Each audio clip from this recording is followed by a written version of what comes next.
ಕರ್ನಾಟಕ ಜಿಲ್ಲೆಗಳ ಹೆಬ್ಬಾಗಿಲು ಹಾವೇರಿದ್ದೀವಿ. ಇಲ್ಲಿಯ ಶಾಸಕರು ವಿಧಾನಸಭೆಯ ಉಪಸಭಾಪತಿ ರುದ್ರಪ್ಪ ಲಮಾಣಿ ಅವರು.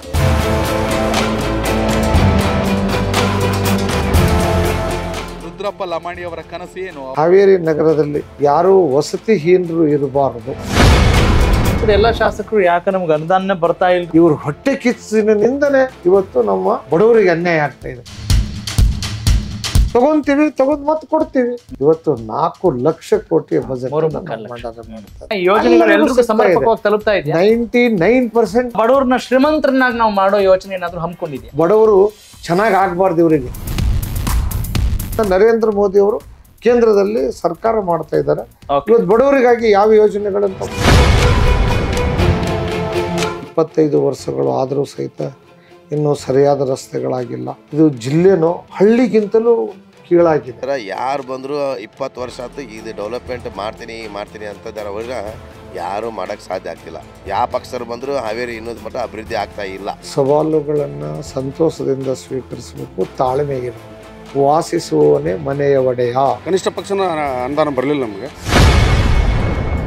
ಯಾವ ಆಕ್ಸಿಡೆಂಟ್ ಕೇಸ್ ಬಂದ್ರೆ ಇವತ್ತೊಂದು ದಿವಸ ದಾವಣಗೆರೆ ಹುಬ್ಳಿಗೆ ಹೋಗ್ಬೇಕು. ಶಾಸಕರು ಜನಸಾಮಾನ್ಯರು ಸಿಗ್ತಾರೆ, ಅದ್ರ ಬಗ್ಗೆ ಏನು ತೊಂದರೆ ಇಲ್ಲ. ಉದ್ಯೋಗ ಅವಕಾಶಗಳು ಭಾಳ ಕಡಿಮೆ ರೀ. ಭ್ರಷ್ಟಾಚಾರ ಇದೆಯಾ ಸರ್? ಇಲ್ಲ ಅಂತ ಹೇಳಕ್ಕಾಗಲ್ಲ. ಒಪ್ಪತ್ತು ಶಾಲೆ ಒಪ್ಪತ್ತು ದನ ಕಾಯ್ಕೆ ಹೋಗಿ ನನಗೆ ಅಲ್ಲಿ ಮೇಲ್ಗಡೆ ಕುಂದಿರಿಸಿ ನಮಗೆ ಪಾಠ ಮಾಡ್ತಿರ್ಲಿಲ್ಲ. ಇವತ್ತು ಈ ರಾಜ್ಯದ ಮುಜರಾಯಿ ಮಂತ್ರಿಯಾಗಿ ಅದೆಲ್ಲ ದೇವಸ್ಥಾನಗಳನ್ನ ಸಂಪೂರ್ಣವಾಗಿ ಅಭಿವೃದ್ಧಿ ಪಡಿಸಿದೆ. ಕೊಟ್ಟ ಕುದುರೆಯನ್ನು ಓಡಿಸದವನು ಸೂರನೂ ಅಲ್ಲ, ಧೀರನೂ ಅಲ್ಲ. ಹಾವೇರಿ ವಿಧಾನಸಭಾ ಕ್ಷೇತ್ರ ಉತ್ತರ ಕರ್ನಾಟಕದ ಜಿಲ್ಲೆಗಳ ಹೆಬ್ಬಾಗಿಲು. ಹಾವೇರಿ ವಿಧಾನಸಭಾ ಕ್ಷೇತ್ರ ಜಿಲ್ಲಾ ಕೇಂದ್ರವೂ ಹೌದು. ಹಾವೇರಿ ಜಿಲ್ಲೆ ಸಾಂಸ್ಕೃತಿಕವಾಗಿ ಶ್ರೀಮಂತವಾದ ಜಿಲ್ಲೆ. ಸಂತ ಶಿಶುನಾಳ ಶರೀಫರು, ಕನಕದಾಸರು, ಸರ್ವಜ್ಞ, ಗಾನಯೋಗಿ, ಪಂಚಾಕ್ಷರ ಗವಾಯಿಗಳು, ಜ್ಞಾನಪೀಠ ಪ್ರಶಸ್ತಿ ಪುರಸ್ಕೃತ ಡಾಕ್ಟರ್ ವಿನಾಯಕ ಕೃಷ್ಣ ಗೋಕಾಕರು ಇದೇ ಜಿಲ್ಲೆಯವರು. ರಾಜ್ಯಕ್ಕೆ 2 ಮುಖ್ಯಮಂತ್ರಿಗಳನ್ನ ನೀಡಿದ ಜಿಲ್ಲೆ ಇದು. ಹಾವೇರಿ ಕಳೆದ 3 ಚುನಾವಣೆಗಳಿಂದ ಪರಿಶಿಷ್ಟ ಜಾತಿ ಮೀಸಲು ಕ್ಷೇತ್ರವಾಗಿ ಬದಲಾಗಿದ್ದು, ಅದಕ್ಕೂ ಮೊದಲು ಸಾಮಾನ್ಯ ಕ್ಷೇತ್ರವಾಗಿತ್ತು. ಲಿಂಗಾಯತ ಸಮುದಾಯದ ಜನ ಹೆಚ್ಚಿರುವ ಹಾವೇರಿ ಕ್ಷೇತ್ರ ಕಾಂಗ್ರೆಸ್ನ ಭದ್ರಕೋಟೆ ಅಂದ್ರೂ ತಪ್ಪಾಗೋದಿಲ್ಲ.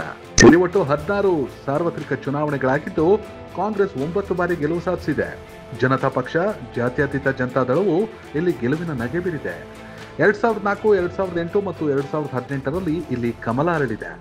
ಶಿವರಾಜ್ ಸಜ್ಜನರ್ ಒಮ್ಮೆ ಮತ್ತು ನೆಹರು ಓಲೇಕರ್ 2 ಬಾರಿ ಬಿಜೆಪಿಯನ್ನ ಗೆಲ್ಲಿಸಿದ್ದಾರೆ. ಮೀಸಲಾತಿ ಬದಲಾದ ಬಳಿಕ 2008ರಲ್ಲಿ ನಡೆದ ಚುನಾವಣೆಯಲ್ಲಿ ಅದುವರೆಗೂ ಮೀಸಲು ಕ್ಷೇತ್ರವಾಗಿದ್ದ ಪಕ್ಕದ ಬ್ಯಾಡಗಿಯಲ್ಲಿ ಶಾಸಕರಾಗಿದ್ದ ರುದ್ರಪ್ಪ ಲಮಾಣಿ ಕಾಂಗ್ರೆಸ್ ಅಭ್ಯರ್ಥಿಯಾಗಲು ಲಾಬಿ ನಡೆಸಿದ್ರು. ಆದರೆ ಸ್ಥಳೀಯ ಅಭ್ಯರ್ಥಿ ಶಾರದಾ ಬೆಟಗೇರಿಗೆ ಕಾಂಗ್ರೆಸ್ ಅವಕಾಶ ಕೊಟ್ಟಿತ್ತು. ರುದ್ರಪ್ಪ ಲಮಾಣಿ ಕಾಂಗ್ರೆಸ್ ವಿರುದ್ಧ ಬಂಡಾಯ ಅಭ್ಯರ್ಥಿಯಾಗಿ ಸ್ಪರ್ಧಿಸಿ ಸೋತ್ರು. 2013ರಲ್ಲಿ BS ಯಡಿಯೂರಪ್ಪ ಕೆಜೆಪಿ ಕಟ್ಟಿದ್ರಿಂದ ಕಾಂಗ್ರೆಸ್ ರುದ್ರಪ್ಪ ಲಮಾಣಿಗೆ ಮಣೆ ಹಾಕ್ತು. ಕೆಜೆಪಿಯಿಂದ ಸ್ಪರ್ಧಿಸಿದ ನೆಹರು ಓಲೇಕರ್ ವಿರುದ್ಧ ರುದ್ರಪ್ಪ ಲಮಾಣಿ 30,000ಕ್ಕೂ ಅಧಿಕ ಮತಗಳಿಂದ ಗೆದ್ರು. ಆದರೆ 2018ರಲ್ಲಿ ಲಮಾಣಿಗೆ ಯಶಸ್ಸು ಸಿಗಲಿಲ್ಲ. ಹಾವೇರಿಯಲ್ಲಿ ಮತ್ತೆ ಕಮಲ ಅರಳಿತ್ತು. ಇದೀಗ 2023ರ ಚುನಾವಣೆಯಲ್ಲಿ ಯಶಸ್ಸು ಕಂಡಿರುವ ರುದ್ರಪ್ಪ ಲಮಾಣಿ ವಿಧಾನಸಭೆಯ ಉಪಸಭಾಪತಿಯೂ ಆಗಿದ್ದಾರೆ. ಹಾಗಾದ್ರೆ ಹಾವೇರಿ ಅಭಿವೃದ್ಧಿಗೆ ರುದ್ರಪ್ಪ ಲಮಾಣಿ ಅವರ ಸಂಕಲ್ಪ ಏನು? ಹಾವೇರಿ ವಿಧಾನಸಭಾ ಕ್ಷೇತ್ರದ ಜನರ ನಿರೀಕ್ಷೆಗಳು ಏನು ಅನ್ನೋದನ್ನ ನೋಡೋಣ ಕನೆಕ್ಟ್ ಕರ್ನಾಟಕ ಅರ್ಪಿಸುವ MLA ರಿಪೋರ್ಟ್ ಕಾರ್ಡ್ನ ಈ ಎಪಿಸೋಡ್ನಲ್ಲಿ. ಸ್ನೇಹಿತರೆ ನಮಸ್ಕಾರ. Connect Karnataka presents MLA report card ವಿಶೇಷ ಕಾರ್ಯಕ್ರಮಕ್ಕೆ ತಮ್ಮೆಲ್ಲರಿಗೂ ಪ್ರೀತಿಯ ಮತ್ತು ಆದರದ ಸ್ವಾಗತ. ನಾನು ನಿಮ್ಮ ರಾಘವ ಸೂರ್ಯ. ಅಫ್ಕೋರ್ಸ್ ಈಗಾಗಲೇ ನನ್ನ ಜೊತೆಗೆ ಯಾರಿದ್ದಾರೆ, ಯಾರನ್ನ ಮಾತನಾಡಿಸ್ತಾ ಇದ್ದೀನಿ ಅನ್ನೋದು ನಿಮಗೆ ಚೆನ್ನಾಗಿ ಗೊತ್ತಾಗಿದೆ. ಹೌದು, 3 ಬಾರಿ ಶಾಸಕರಾಗಿ, ಸಚಿವರಾಗಿ, ಅದರ ಜೊತೆಗೆ ಈಗ ಒಂದು ಹೊಸ ಜವಾಬ್ದಾರಿಯನ್ನ ಅವಿರೋಧವಾಗಿ ಆಯ್ಕೆ ಆಗಿರುವಂತಹ ಉಪಸಭಾಪತಿ ಸ್ಥಾನವನ್ನೂ ಕೂಡ ನಿಭಾಯಿಸ್ತಾ, ಜನರ ಕಷ್ಟಗಳಿಗೆ ಸ್ಪಂದಿಸ್ತಾ ಒಬ್ಬ ಸಜ್ಜನ ರಾಜಕಾರಣಿ ಅಂತ ಹೆಸರನ್ನ ಪಡೆದಿರುವಂತಹ ರುದ್ರಪ್ಪ ಮಾನಪ್ಪ ಲಮಾಣಿ ಅವ್ರ ಜೊತೆಗೆ ನಾನಿದ್ದೇನೆ. ಶ್ರೀಯುತರನ್ನ ಬರ್ಮಾಡ್ಕೊಳ್ಳೋಣ. ಸರ್ ನಮಸ್ಕಾರ. ನಮಸ್ಕಾರ. ಹೇಗಿದ್ರಿ ಸರ್? ಆರಾಮದಿರಿ? ಚೆನ್ನಾಗಿದ್ದೀರಿ. ಓಕೆ, ನೀವು ಚಲೋ ಅದನ್ನ ಅನ್ಬೇಕ್ರಿ ಸರ್. ಅದಲ್ರಿ ಸರಿ, ಓಕೆ, ಆರಾಮದಿರಿ ಅಂತ ಅನ್ಕೊಳ್ತೀನಿ. ಬಟ್ ಆದ್ರೂ ಅಧಿವೇಶನ ನಡೀತಾ ಇದೆ, ಟಯರ್ಡ್ ಆಗಿರಿ, ಸುಸ್ತಾಗಿರಿ? ಸುಸ್ತಾಗಿಲ್ಲ? ಇಲ್ಲ, ಸುಸ್ತಾಗಿಲ್ಲ. 24x7 ಯಾವಾಗ ಕರೆದ್ರು ರೆಡಿ ಇರ್ತವೆ. ಓಕೆ, ಜನರಿಗೂ ಹಂಗೆ ಸಿಗಕ್ ಆಗುತ್ತಾ ಸರ್ ನಿಮ್ ಈ ಬಿಸಿ ಸ್ಕೆಡ್ಯೂಲ್ ಅಲ್ಲಿ? ಎಷ್ಟೇ ಜನ ಬಂದ್ರು ಜನರ ಆಶೀರ್ವಾದದಿಂದಲೇ ನಾವ್ ಇಲ್ಲಿ ತನಕ ಬಂದಿರೋರು. ಕರೆಕ್ಟ್. ಹಾಗಾಗಿ ಜನರ ಪ್ರೀತಿ, ವಿಶ್ವಾಸ, ಅವರ ಒಂದು ಅಭಿಪ್ರಾಯದೊಂದಿಗೆ ನಮ್ಮ ಕೆಲಸ ಮಾಡಬೇಕಾಗ್ತದೆ. ರಾಜಕಾರಣದಲ್ಲಿ ಒಂದು ಬಾರಿ ಜಿಲ್ಲಾ ಪರಿಷತ್ತಿನ ಸದಸ್ಯನಾಗಿ ಧಾರವಾಡದಲ್ಲಿ ಅಖಂಡ ಧಾರವಾಡ ಜಿಲ್ಲೆಯನ್ನು ಪ್ರತಿನಿಧಿಸಿದ್ದೆ. ತದನಂತರ 1999ರಲ್ಲಿ ಬ್ಯಾಡಗಿಯ ಶಾಸಕನಾಗಿ ಎಸ್.ಎಂ. ಕೃಷ್ಣರವರ ಸಂಪುಟ ಎಸ್.ಎಂ. ಕೃಷ್ಣರವರ ಮುಖ್ಯಮಂತ್ರಿ ಅವಧಿಯಲ್ಲಿ ಶಾಸಕನಾಗಿ 2013ರಲ್ಲಿ ಹಾವೇರಿಯ ಶಾಸಕನಾಗಿ ಶ್ರೀ ಸಿದ್ದರಾಮಯ್ಯನವರ ಮಂತ್ರಿ ಮಂಡಲದಲ್ಲಿ ಮುಜರಾಯಿ ಮತ್ತು ಟೆಕ್ಸ್ಟೈಲಿನ ಸಚಿವರಾಗಿ ಕೆಲಸವನ್ನು ಮಾಡಿದ್ದೆ. ಜವಳಿ ಅದರ ಜೊತೆಗೆ ಮತ್ತೆ ಸೋಲು ಗೆಲುವುಗಳ ಮಧ್ಯ ಮತ್ತೆ 2023ರ ಚುನಾವಣೆಯಲ್ಲಿ ಆಯ್ಕೆಯಾಗಿ ಬಂದೆ. ನಾನು ಆಯ್ಕೆಯಾದಂಥ ಸಂದರ್ಭದಲ್ಲಿ ನಾನು ನಮ್ಮ ಸಮುದಾಯದಿಂದ ಲಂಬಾಣಿ ಬಂಜಾರ ಸಮುದಾಯದಿಂದ ನಾನು ಒಬ್ಬನೇ ಶಾಸಕನಾಗಿ ಆಯ್ಕೆಯಾಗಿದ್ದೆ. ನಮ್ಮ ಸನ್ಮಾನ್ಯ ಮುಖ್ಯಮಂತ್ರಿಗಳಾದಂಥ ಸಿದ್ದರಾಮಯ್ಯನವರು, ಕಾಂಗ್ರೆಸ್ ಪಕ್ಷದ ಅಧ್ಯಕ್ಷರಾದಂಥ ಡಿ.ಕೆ. ಶಿವಕುಮಾರ್ರವರು ನೇತೃತ್ವದಲ್ಲಿ ನಮ್ಮ ಪಕ್ಷ 136 ಸ್ಥಾನಗಳನ್ನು ಗೆದ್ದು ಅಧಿಕಾರಕ್ಕೆ ಬರ್ತದೆ. ಆ ಸಂದರ್ಭದಲ್ಲಿ ನಾನು ಮಂತ್ರಿ ಆಗಬೇಕು ಅನ್ನುವ ಆಸೆ ಇತ್ತು. ಆದರೆ ಅನೇಕ ಪಕ್ಷದಲ್ಲಿ ಇರುವ ಭಾಳಷ್ಟು ಸೀನಿಯರ್ ಶಾಸಕರು ಆರಿಸಿ ಬಂದಿದ್ದರಿಂದ ಅವರಿಗೆ ಜವಾಬ್ದಾರಿಯನ್ನು ಕೊಡ್ತಕ್ಕಂಥದ್ದು ಹೈಕಮಾಂಡಿಗೂ ಮತ್ತು ಸನ್ಮಾನ್ಯ ಮುಖ್ಯಮಂತ್ರಿಗಳು ಮತ್ತು ಡಿ.ಕೆ. ಶಿವಕುಮಾರ್ ಅವರಿಗೆ ಇತ್ತು.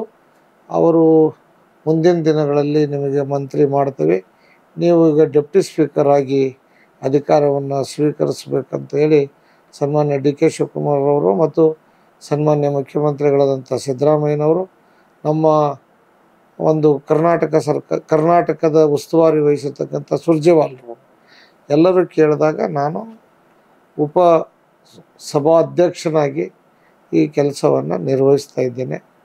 ಇದಕ್ಕೆ ಕ್ಯಾಬಿನೆಟ್ ದರ್ಜೆಯ ಸ್ಥಾನಮಾನಗಳನ್ನು ಸನ್ಮಾನ್ಯ ಮುಖ್ಯಮಂತ್ರಿಗಳು ಕೊಟ್ಟು ಆ ಒಂದು ಹುದ್ದೆಗೆ ಘನತೆ ಗೌರವ ತರುವ ರೀತಿಯಲ್ಲಿ ಮತ್ತು ಕೊಟ್ಟ ಕುದುರೆಯನ್ನು ಓಡಿಸದವನು ಸೂರನೂ ಅಲ್ಲ ಧೀರನೂ ಅಲ್ಲ ಅಂತ ಹೇಳ್ತಾರೆ. ಅದಕ್ಕೆ ಏನು ಕುದುರೆ ಕೊಟ್ಟಿದ್ದಾರೆ ಆ ಕುದುರೆಯನ್ನು ಓಡಿಸ್ತಕ್ಕಂಥ ಕೆಲಸ ಭಾಳ ಜವಾಬ್ದಾರಿಯುತವಾದಂಥ ಕೆಲಸ ಮಾಡ್ತಾ ಇದ್ದೀವಿ. ಒಂದು ಪಿಟಿಷನ್ ಕಮಿಟಿ ಅಂತ ಇರ್ತದೆ ನಾವು, ಆ ಕಮಿಟಿ ಅಧ್ಯಕ್ಷನಾಗಿ, ಆಮೇಲೆ ಶಾಸಕರ ಭವನದಲ್ಲಿ ಮೂಲ ಸೌಕರ್ಯಗಳ ಸಮಿತಿ ಅಂತ ಇದೆ, ಆ ಸೌಕರ್ಯಗಳ ಸಮಿತಿ ಅಧ್ಯಕ್ಷನಾಗಿ ಮತ್ತು ಪ್ರೈವೇಟ್ ಬಿಲ್ಲನ್ನು ರಚನೆ ಮಾಡತಕ್ಕಂಥ ಒಂದು ಸಮಿತಿ ಅಧ್ಯಕ್ಷನಾಗಿ 3 ಸಮಿತಿಗಳ ಅಧ್ಯಕ್ಷನಾಗಿ ಕೆಲಸ ಮಾಡತಕ್ಕಂಥ ಒಂದು ಜವಾಬ್ದಾರಿಯನ್ನು ಸನ್ಮಾನ್ಯ ಮುಖ್ಯಮಂತ್ರಿಗಳು ವಹಿಸಿದ್ದಾರೆ. ನಾವು ಆ ಜವಾಬ್ದಾರಿಯನ್ನು ಸರಿಯಾದ ರೀತಿಯಲ್ಲಿ ನಿರ್ವಹಿಸ್ತಾ ಇದ್ದೇನೆ ಎನ್ನುವ ನೆಮ್ಮದಿ ನನಗಿದೆ, ಹುಮ್ಮಸ್ಸಿದೆ. ಆ ರೀತಿಯಲ್ಲಿ ಸಾರ್ವಜನಿಕರ ಅಹವಾಲುಗಳನ್ನು ಸ್ವೀಕರಿಸ್ತೇವೆ. ಸಮಯ ಬಂದಾಗ ಅಧಿಕಾರಿಗಳ ಒಂದು ಪಿಟಿಷನ್ ಕಮಿಟಿಯಲ್ಲಿ ಅನೇಕ ಚರ್ಚೆಗಳಾಗ್ತವೆ, ಅವುಗಳನ್ನೆಲ್ಲವನ್ನು ಚರ್ಚೆ ಮಾಡ್ತೇವೆ, ಕೆಲವು ಕಡೆ ಭೇಟಿ ಕೊಡ್ತೇವೆ. ಅನೇಕ ವಿಚಾರಗಳಲ್ಲಿ ಅಭಿವೃದ್ಧಿಯ ಪರವಾದಂಥ ಕೆಲಸಗಳನ್ನು ಮಾಡುವುದರಲ್ಲಿ ನನಗೆ ನೆಮ್ಮದಿ ಇದೆ. ಸರ್, ಈಗ ನೀವು ಭಾಳ ಹೇಳಿದ್ರಿ, ಕೊಟ್ಟ ಕುದುರೆಯನ್ನ ಏರದವನು ಧೀರ್ನೂ ಅಲ್ಲ ಶೂರ್ನೂ ಅಲ್ಲ, ಹಂಗಾಗಿ ಅದ್ ಏನಾದ್ರೂ ಬರ್ಲಿ ನಾನು ನಿಭಾಯಿಸ್ತಿದ್ದೀನಿ ಅಂತ. ಕುದುರೆ ಓಡಾಕ್ ಶಕ್ತಿ ಬೇಕಲ್ಲ, ಹುಳ್ಳಿಕಾಳು ಸಿಗಾಕುಂತೈತಿ ತಮ್ಗೆ? ಇಲ್ಲ, ಕುದುರೆ ಸ್ವಲ್ಪ ಹುಳ್ಳಿಕಾಳು ಗಿಳಿಕಾಳು ಹಾಕಿ ಅದನ್ನ ಮೇಯಿಸ್ಕೊಂಡು ಹೊಡಿಬೇಕು. ಅಲ್ಲ ಮೇಯ್ಸಕ್ ಅಲ್ಲ, ಹುಳ್ಳಿ ಸಿಗ್ತತೆ ಸಿಗಾಕುಂತಲ್ಲ ಹೇಳ್ಬಿಟ್ಟು. ಸಿಗ್ತತಿ. ಮನಸ್ಸು ಬೇಕು, ನಿರ್ಧಾರಗಳು ಗಟ್ಟಿಯಾದ ನಿರ್ಧಾರವನ್ನು ಮಾಡಬೇಕು. ಆದ್ರಿಂದ ಅದನ್ನು ಓಡಿಸ್ಲಿಕ್ಕೆ ಮನಸ್ಸಿದ್ರೆ ಎಲ್ಲಿ ಬೇಕಾದ್ರೆ ಓಡಿಸ್ಬೋದು. ಅಂದ್ರೆ ನಾನು ಒಬ್ಬ ಸಚಿವಾಕಾಂಕ್ಷಿ ಆಗಿದ್ರು ಕೂಡ ಸಭಾಪತಿ ಸ್ಥಾನವನ್ನು, ಉಪಸಭಾಪತಿ ಸ್ಥಾನವನ್ನ ನಾನು ಖುಷಿಯಿಂದಲೇ ನಾನು ನಿಭಾಯಿಸ್ತಾ ಇದ್ದೀನಿ ಅನ್ನೋ ಮಾತನ್ನ ಹೇಳ್ತೀರಿ. ಓಕೆ ಸರ್, ಈಗ 3 ಸಮಿತಿಗಳನ್ನು ಕೂಡ ತಾವು ನಿಭಾಯಿಸ್ತಾ ಇದ್ದೀರಿ. ಅದ್ರ ಜೊತೆಗೆ ಈ ಜನರ ಕಷ್ಟ ಕಾರ್ಪಣ್ಯಗಳಿಗೂ ಸ್ಪಂದಿಸ್ಬೇಕು ಅಂತ ಬಹಳ ನಿರೀಕ್ಷೆ ಇರುತ್ತೆ. ಖಂಡಿತವಾಗಿ ನಾನು 2 ದಿವಸ ಮಾತ್ರ ಬೆಂಗಳೂರಲ್ಲಿ ಇರ್ತೀನಿ, ಉಳಿದ 5 ದಿವಸಗಳು ಕ್ಷೇತ್ರದಲ್ಲಿ ಇರ್ತೀನಿ. ಕ್ಷೇತ್ರದಲ್ಲಿ ಸಣ್ಣ ಪುಟ್ಟ ಏನೇ ಕೆಲಸ ಇದ್ರೂ ಸಹಿತ ಸ್ವತಃ ನಾನು ನಿಂತುಕೊಂಡಿದ್ದು ಜನರ ಸಮಸ್ಯೆಗಳನ್ನು ಪರಿಹಾರ ಮಾಡುವಲ್ಲಿ ಪ್ರಾಮಾಣಿಕವಾದಂಥ ಪ್ರಯತ್ನವನ್ನು ಮಾಡುವುದರ ಜೊತೆಗೆ ಕ್ಷೇತ್ರದ ಅಭಿವೃದ್ಧಿಗೆ ಯಾವುದೇ ಕೆಲಸ ಏನು ಬೇಕು ಅನ್ನೋದನ್ನು ಮಾಡ್ತಾಯಿದ್ವಿ. ಈಗ 1 ವರ್ಷದ ಅವಧಿಯಲ್ಲಿ ನಾನು ಕಳೆದ ಬಾರಿ 6/7/2023 23ಕ್ಕೆ ಶಾಸಕ ಉಪಾಧ್ಯಕ್ಷ. ಹೌದ್ರಿ. ಈಗ ಆ ಜವಾಬ್ದಾರಿಯನ್ನು ಸಂಪೂರ್ಣ ನಿಭಾಯಿಸುವಲ್ಲಿ ಮತ್ತು ಕ್ಷೇತ್ರದ ಆಗು ಹೋಗುಗಳು ಬೇಡಿಕೆಗಳ ಬಗ್ಗೆ ಈಗಾಗಲೇ ಅಮೃತ 2 ಯೋಜನೆ ಅಡಿಯಲ್ಲಿ 141 ಕೋಟಿ ರೂಪಾಯಿಗಳ ಮಂಜೂರಾತಿಯನ್ನು ಮಾಡಿ ಟೆಂಡರ್ ಆಗಿ ಕೆಲಸ ಮುಖ್ಯಮಂತ್ರಿಗಳು ಬಂದು 18/2/2024ಕ್ಕೆ ಅದರ ಅಡಿಗಲ್ಲನ್ನು ಹಾಕಿದ್ದಾರೆ. ಅನೇಕ ಹಾಸ್ಟೆಲ್ಗಳು, ಅನೇಕ ಅಭಿವೃದ್ಧಿ ಕೆಲಸಗಳು, UGD ಕೆಲಸ ಅರ್ಧಂಬರ್ಧ ಆಗಿತ್ತು. ಅದರಲ್ಲಿ ನನಗೆ ಭಾಳ ಸಂತೋಷ ತಂದಿರತಕ್ಕಂಥ ಕೆಲಸ ಅಂದ್ರೆ, ನಾನು 2013ರಿಂದ 2018 ಅವಧಿಯಲ್ಲಿ ಹಾವೇರಿ ಹೆಗ್ಗೇರಿಗೆ ಅಪ್ಪರ್ ತುಂಗಾದ ನೀರನ್ನು ತರಬೇಕು ಅನ್ನೋ ಒಂದು ಬಹಳ ದೊಡ್ಡ ಆಸೆ ಇತ್ತು, ಮಹದಾಸೆ ಇತ್ತು, ನೀವು ಹೇಳ್ಕೊಂಡಿದ್ರಿ. ಆ ಆಸೆಯನ್ನ ಈಡೇರಿಸಲಿಕ್ಕೆ ಕೆಲವು ಅಡೆತಡೆಗಳಿದ್ದು, ಅಲ್ಲಿ ಗ್ರಾಮದ ಜನ ಆ ನೀರನ್ನ ತರೋದು ಬೇಡ, ಕೆರೆಗೆ ನೀರು ಬಂದ್ರೆ ನಮ್ಮ ಜಮೀನುಗಳು ಜವಳ ಆಗ್ತವು, ಅದರಿಂದ ಅದಕ್ಕೆ ಬೇಡ, ನಮ್ಮ ಹೊಲಗಳಿಗೆ ನೀರು ಬೇಡ ಅಂತ ಹೇಳಿ ಬಹಳ ಜನ ಒಣಗಿ ಹೋಗ್ತದ ಅಂತ. ಅಲ್ಲ, ಜವಳು ಅಂದ್ರೆ ನೀರು ಜಾಸ್ತಿ ಆಗಿ ಜವಳು ಆಗ್ತದೆ. ಹಾಗಾಗಿ ಕೆಲವು ರೈತರು ಅದಕ್ಕೆ ವಿರೋಧ ಮಾಡಿದರು. ನನ್ನ ಆಸೆ ಏನಿತ್ತು, ಹೆಗ್ಗೇರಿ ಕೆರೆಯನ್ನು ತುಂಬಿಸೋದ್ರಿಂದ ಹಾವೇರಿ ಜಿಲ್ಲೆ ಆಗಿದೆ, ಕುಡಿಯೋ ನೀರಿನ ಸಮಸ್ಯೆ ಭಾಳಷ್ಟಿದೆ. ಆ ಸಮಸ್ಯೆಯನ್ನು ಬಗೆಹರಿಬೇಕು ಅಂದ್ರೆ ಲಿಫ್ಟ್ ಮಾಡಿ ನೀರು ಹಾಕಿದ್ರೆ ಅದಕ್ಕೆ ಸಮಸ್ಯೆ ಸಾಲ್ವ್ ಆಗೋದಿಲ್ಲ. ಅದಕ್ಕೆ ಅಪ್ಪರ್ ತುಂಗದ ನೀರು ಅದರ ಚಾನಲ್ ಪಕ್ಕದಲ್ಲೇನೆ ಹಾದು ಹೋಗ್ತದೆ. ಅದನ್ನ ಓಪನ್ ಮಾಡಿಬಿಟ್ರೆ ನೀರು ತನ್ನಷ್ಟಕ್ಕೆ ತಾನೇ ಬಂದು ಕೆರೆ ತುಂಬುತ್ತದೆ. 10 ರೂಪಾಯಿ ಖರ್ಚಿಲ್ದೇನೆ ನೀರು ತುಂಬುತ್ತದೆ. ಮತ್ತು ವಿಶೇಷವಾಗಿ ಹಾವೇರಿ ನಗರಕ್ಕೆ ಬಹಳ ನೀರಿನ ಬರ ಇದೆ. 7 ದಿವಸ 15 ದಿವಸ ಒಂದೊಂದು ದಿವಸ ನೀರು ಬಿಡ್ತೀವಿ. ಅದು ಒಂದು ದೊಡ್ಡ ಸಮಸ್ಯೆಯನ್ನ ಸಾಲ್ವ್ ಮಾಡಬೇಕು. ಬಹಳ ಜನ ಇದಕ್ಕೆ ರೈತರು ಬಹಳ ವರ್ಷಗಳಿಂದ ನೀರಿನ ಸಮಸ್ಯೆ ಇದೆ ಅಲ್ಲಿ ಅಂತ ಅನಿಸಿಲ್ವ ನಿಮ್ಗೆ? ಅನಿಸಿದೆ. ನಾನು ಕೂಡ ಶಾಸಕನಾಗಿದ್ದೆ. ಹಿಂದೆ ಬಸವರಾಜ ಶಿವಣ್ಣವ್ರು ಇದ್ದಾಗ ಅವರು ಹಾವೇರಿಗೆ ಒಂದು ಹಂತದ ನೀರು ತಂದ್ರು SM ಕೃಷ್ಣರ ಅವಧಿಯಲ್ಲಿ. ನಾನು ಬ್ಯಾಡಗಿಗೆ ತುಂಗಭದ್ರಾ ನದಿಯಿಂದ ನೀರು ತಗೊಂಡು ಹೋಗಿದ್ದೆ. ಈಗ ಅಮೃತ 2 ಯೋಜನೆ ಅಡಿಯಲ್ಲಿ 141 ಕೋಟಿ ರೂಪಾಯಿ ಯೋಜನೆ ಮಂಜೂರಾಗಿದೆ, ಕೆಲಸ ಪ್ರಾರಂಭ ಆಗಿದೆ. ಅದರ ಜೊತೆಗೆ ವರದಾ ನದಿ ನೀರು ಕೂಡ ಹಾವೇರಿಗೆ ಬರ್ತದೆ. ಅದು ಬೇಸಿಗೆಯಲ್ಲಿ ಇರಲ್ಲ, ಮಳೆಗಾಲದಲ್ಲಿ ಮಾತ್ರ ಇರ್ತದೆ. ಹೆಗ್ಗೇರಿ 600 ಎಕರೆ ಇರ್ತಕ್ಕಂಥ ದೊಡ್ಡ ಕೆರೆ. ಆ ಕೆರೆಯನ್ನು ತುಂಬಿಸ್ಬಿಟ್ರೆ 24x7 ಹಾವೇರಿಗೆ ಯಾವತ್ತು ಬೇಕಾದ್ರೆ ನೀರು ಕೊಡ್ಬೋದು. ಆ ತುಂಬಿಸ್ತಕ್ಕಂಥ ಒಂದು ಜವಾಬ್ದಾರಿ ನನ್ನ ಮೇಲಿತ್ತು. ಅದಕ್ಕಾಗಿ ಜನ ವಿರೋಧ ಮಾಡಿದ್ರು, ಜಿಲ್ಲಾಧಿಕಾರಿಗಳು ಹೆದರಿದ್ರು, SP ಅವರು ಹೆದರಿದ್ರು. ಸನ್ಮಾನ್ಯ ಮುಖ್ಯಮಂತ್ರಿಗಳಾದಂಥ ಸಿದ್ದರಾಮಯ್ಯನವರು ಆ ಸಮಸ್ಯೆಯನ್ನು ತೆಗೆದುಕೊಂಡು ಹೋದಾಗ ಬಹಳ ದೃಢವಾದ ನಿರ್ಧಾರವನ್ನು ತೆಗೆದುಕೊಂಡು ಹಾವೇರಿಯ ಹೆಗ್ಗೇರಿಗೆ ನೀರನ್ನು ಬಿಡಲೇಬೇಕು, ಅದಕ್ಕೆ ಏನು ಬೇಕು ಅದನ್ನೆಲ್ಲ ನಾನು ಸರ್ಕಾರದಿಂದ ಸಪೋರ್ಟ್ ಮಾಡ್ತೇನೆ ಅಂತ ಹೇಳಿ ಜಿಲ್ಲಾಧಿಕಾರಿಗಳಿಗೆ ಮತ್ತು ಪೊಲೀಸ್ ವರಿಷ್ಠಾಧಿಕಾರಿಗಳಿಗೆ ಹೇಳಿ ಅದಕ್ಕೆ ಏನು ಪೊಲೀಸ್ ಪ್ರೊಟೆಕ್ಷನ್ ಬೇಕಾಗಿತ್ತು ಅದೆಲ್ಲವನ್ನು ಕೊಟ್ಟು ಅದಕ್ಕೆ ನೀರು ಬಿಡಿಸ್ತಕ್ಕಂಥ ಜವಾಬ್ದಾರಿನ ತೆಗೆದುಕೊಂಡ್ರು. ಕೆಲವರು ಕೋರ್ಟಿಗೆ ಹೋಗ್ಬಿಟ್ರು. ಕೋರ್ಟಿಗೆ ಜಜ್ಮೆಂಟು ಆಗೋದು ಬಹಳ ತಡವಾಗಾತು. ಸುದೈವದಿಂದ ನಾನು ಶಾಸಕನಾಗಿ ಬಂದ ಮೇಲೆ ಆ ಜಜ್ಮೆಂಟ್ ಆಗಿ ನಮ್ಮ ಪರವಾಗಿ ಬಂತು. ಅದನ್ನು ಕೂಡ ಮುಗಿಸಿದ್ವಿ. ನಿನ್ನೆ ತಾನೇ ಅದನ್ನೇ ನೀರು ತುಂಬಿಸ್ತಕ್ಕಂಥ ಕೆಲಸವನ್ನ ನಾವು ಮಾಡಿದ್ದೇವೆ.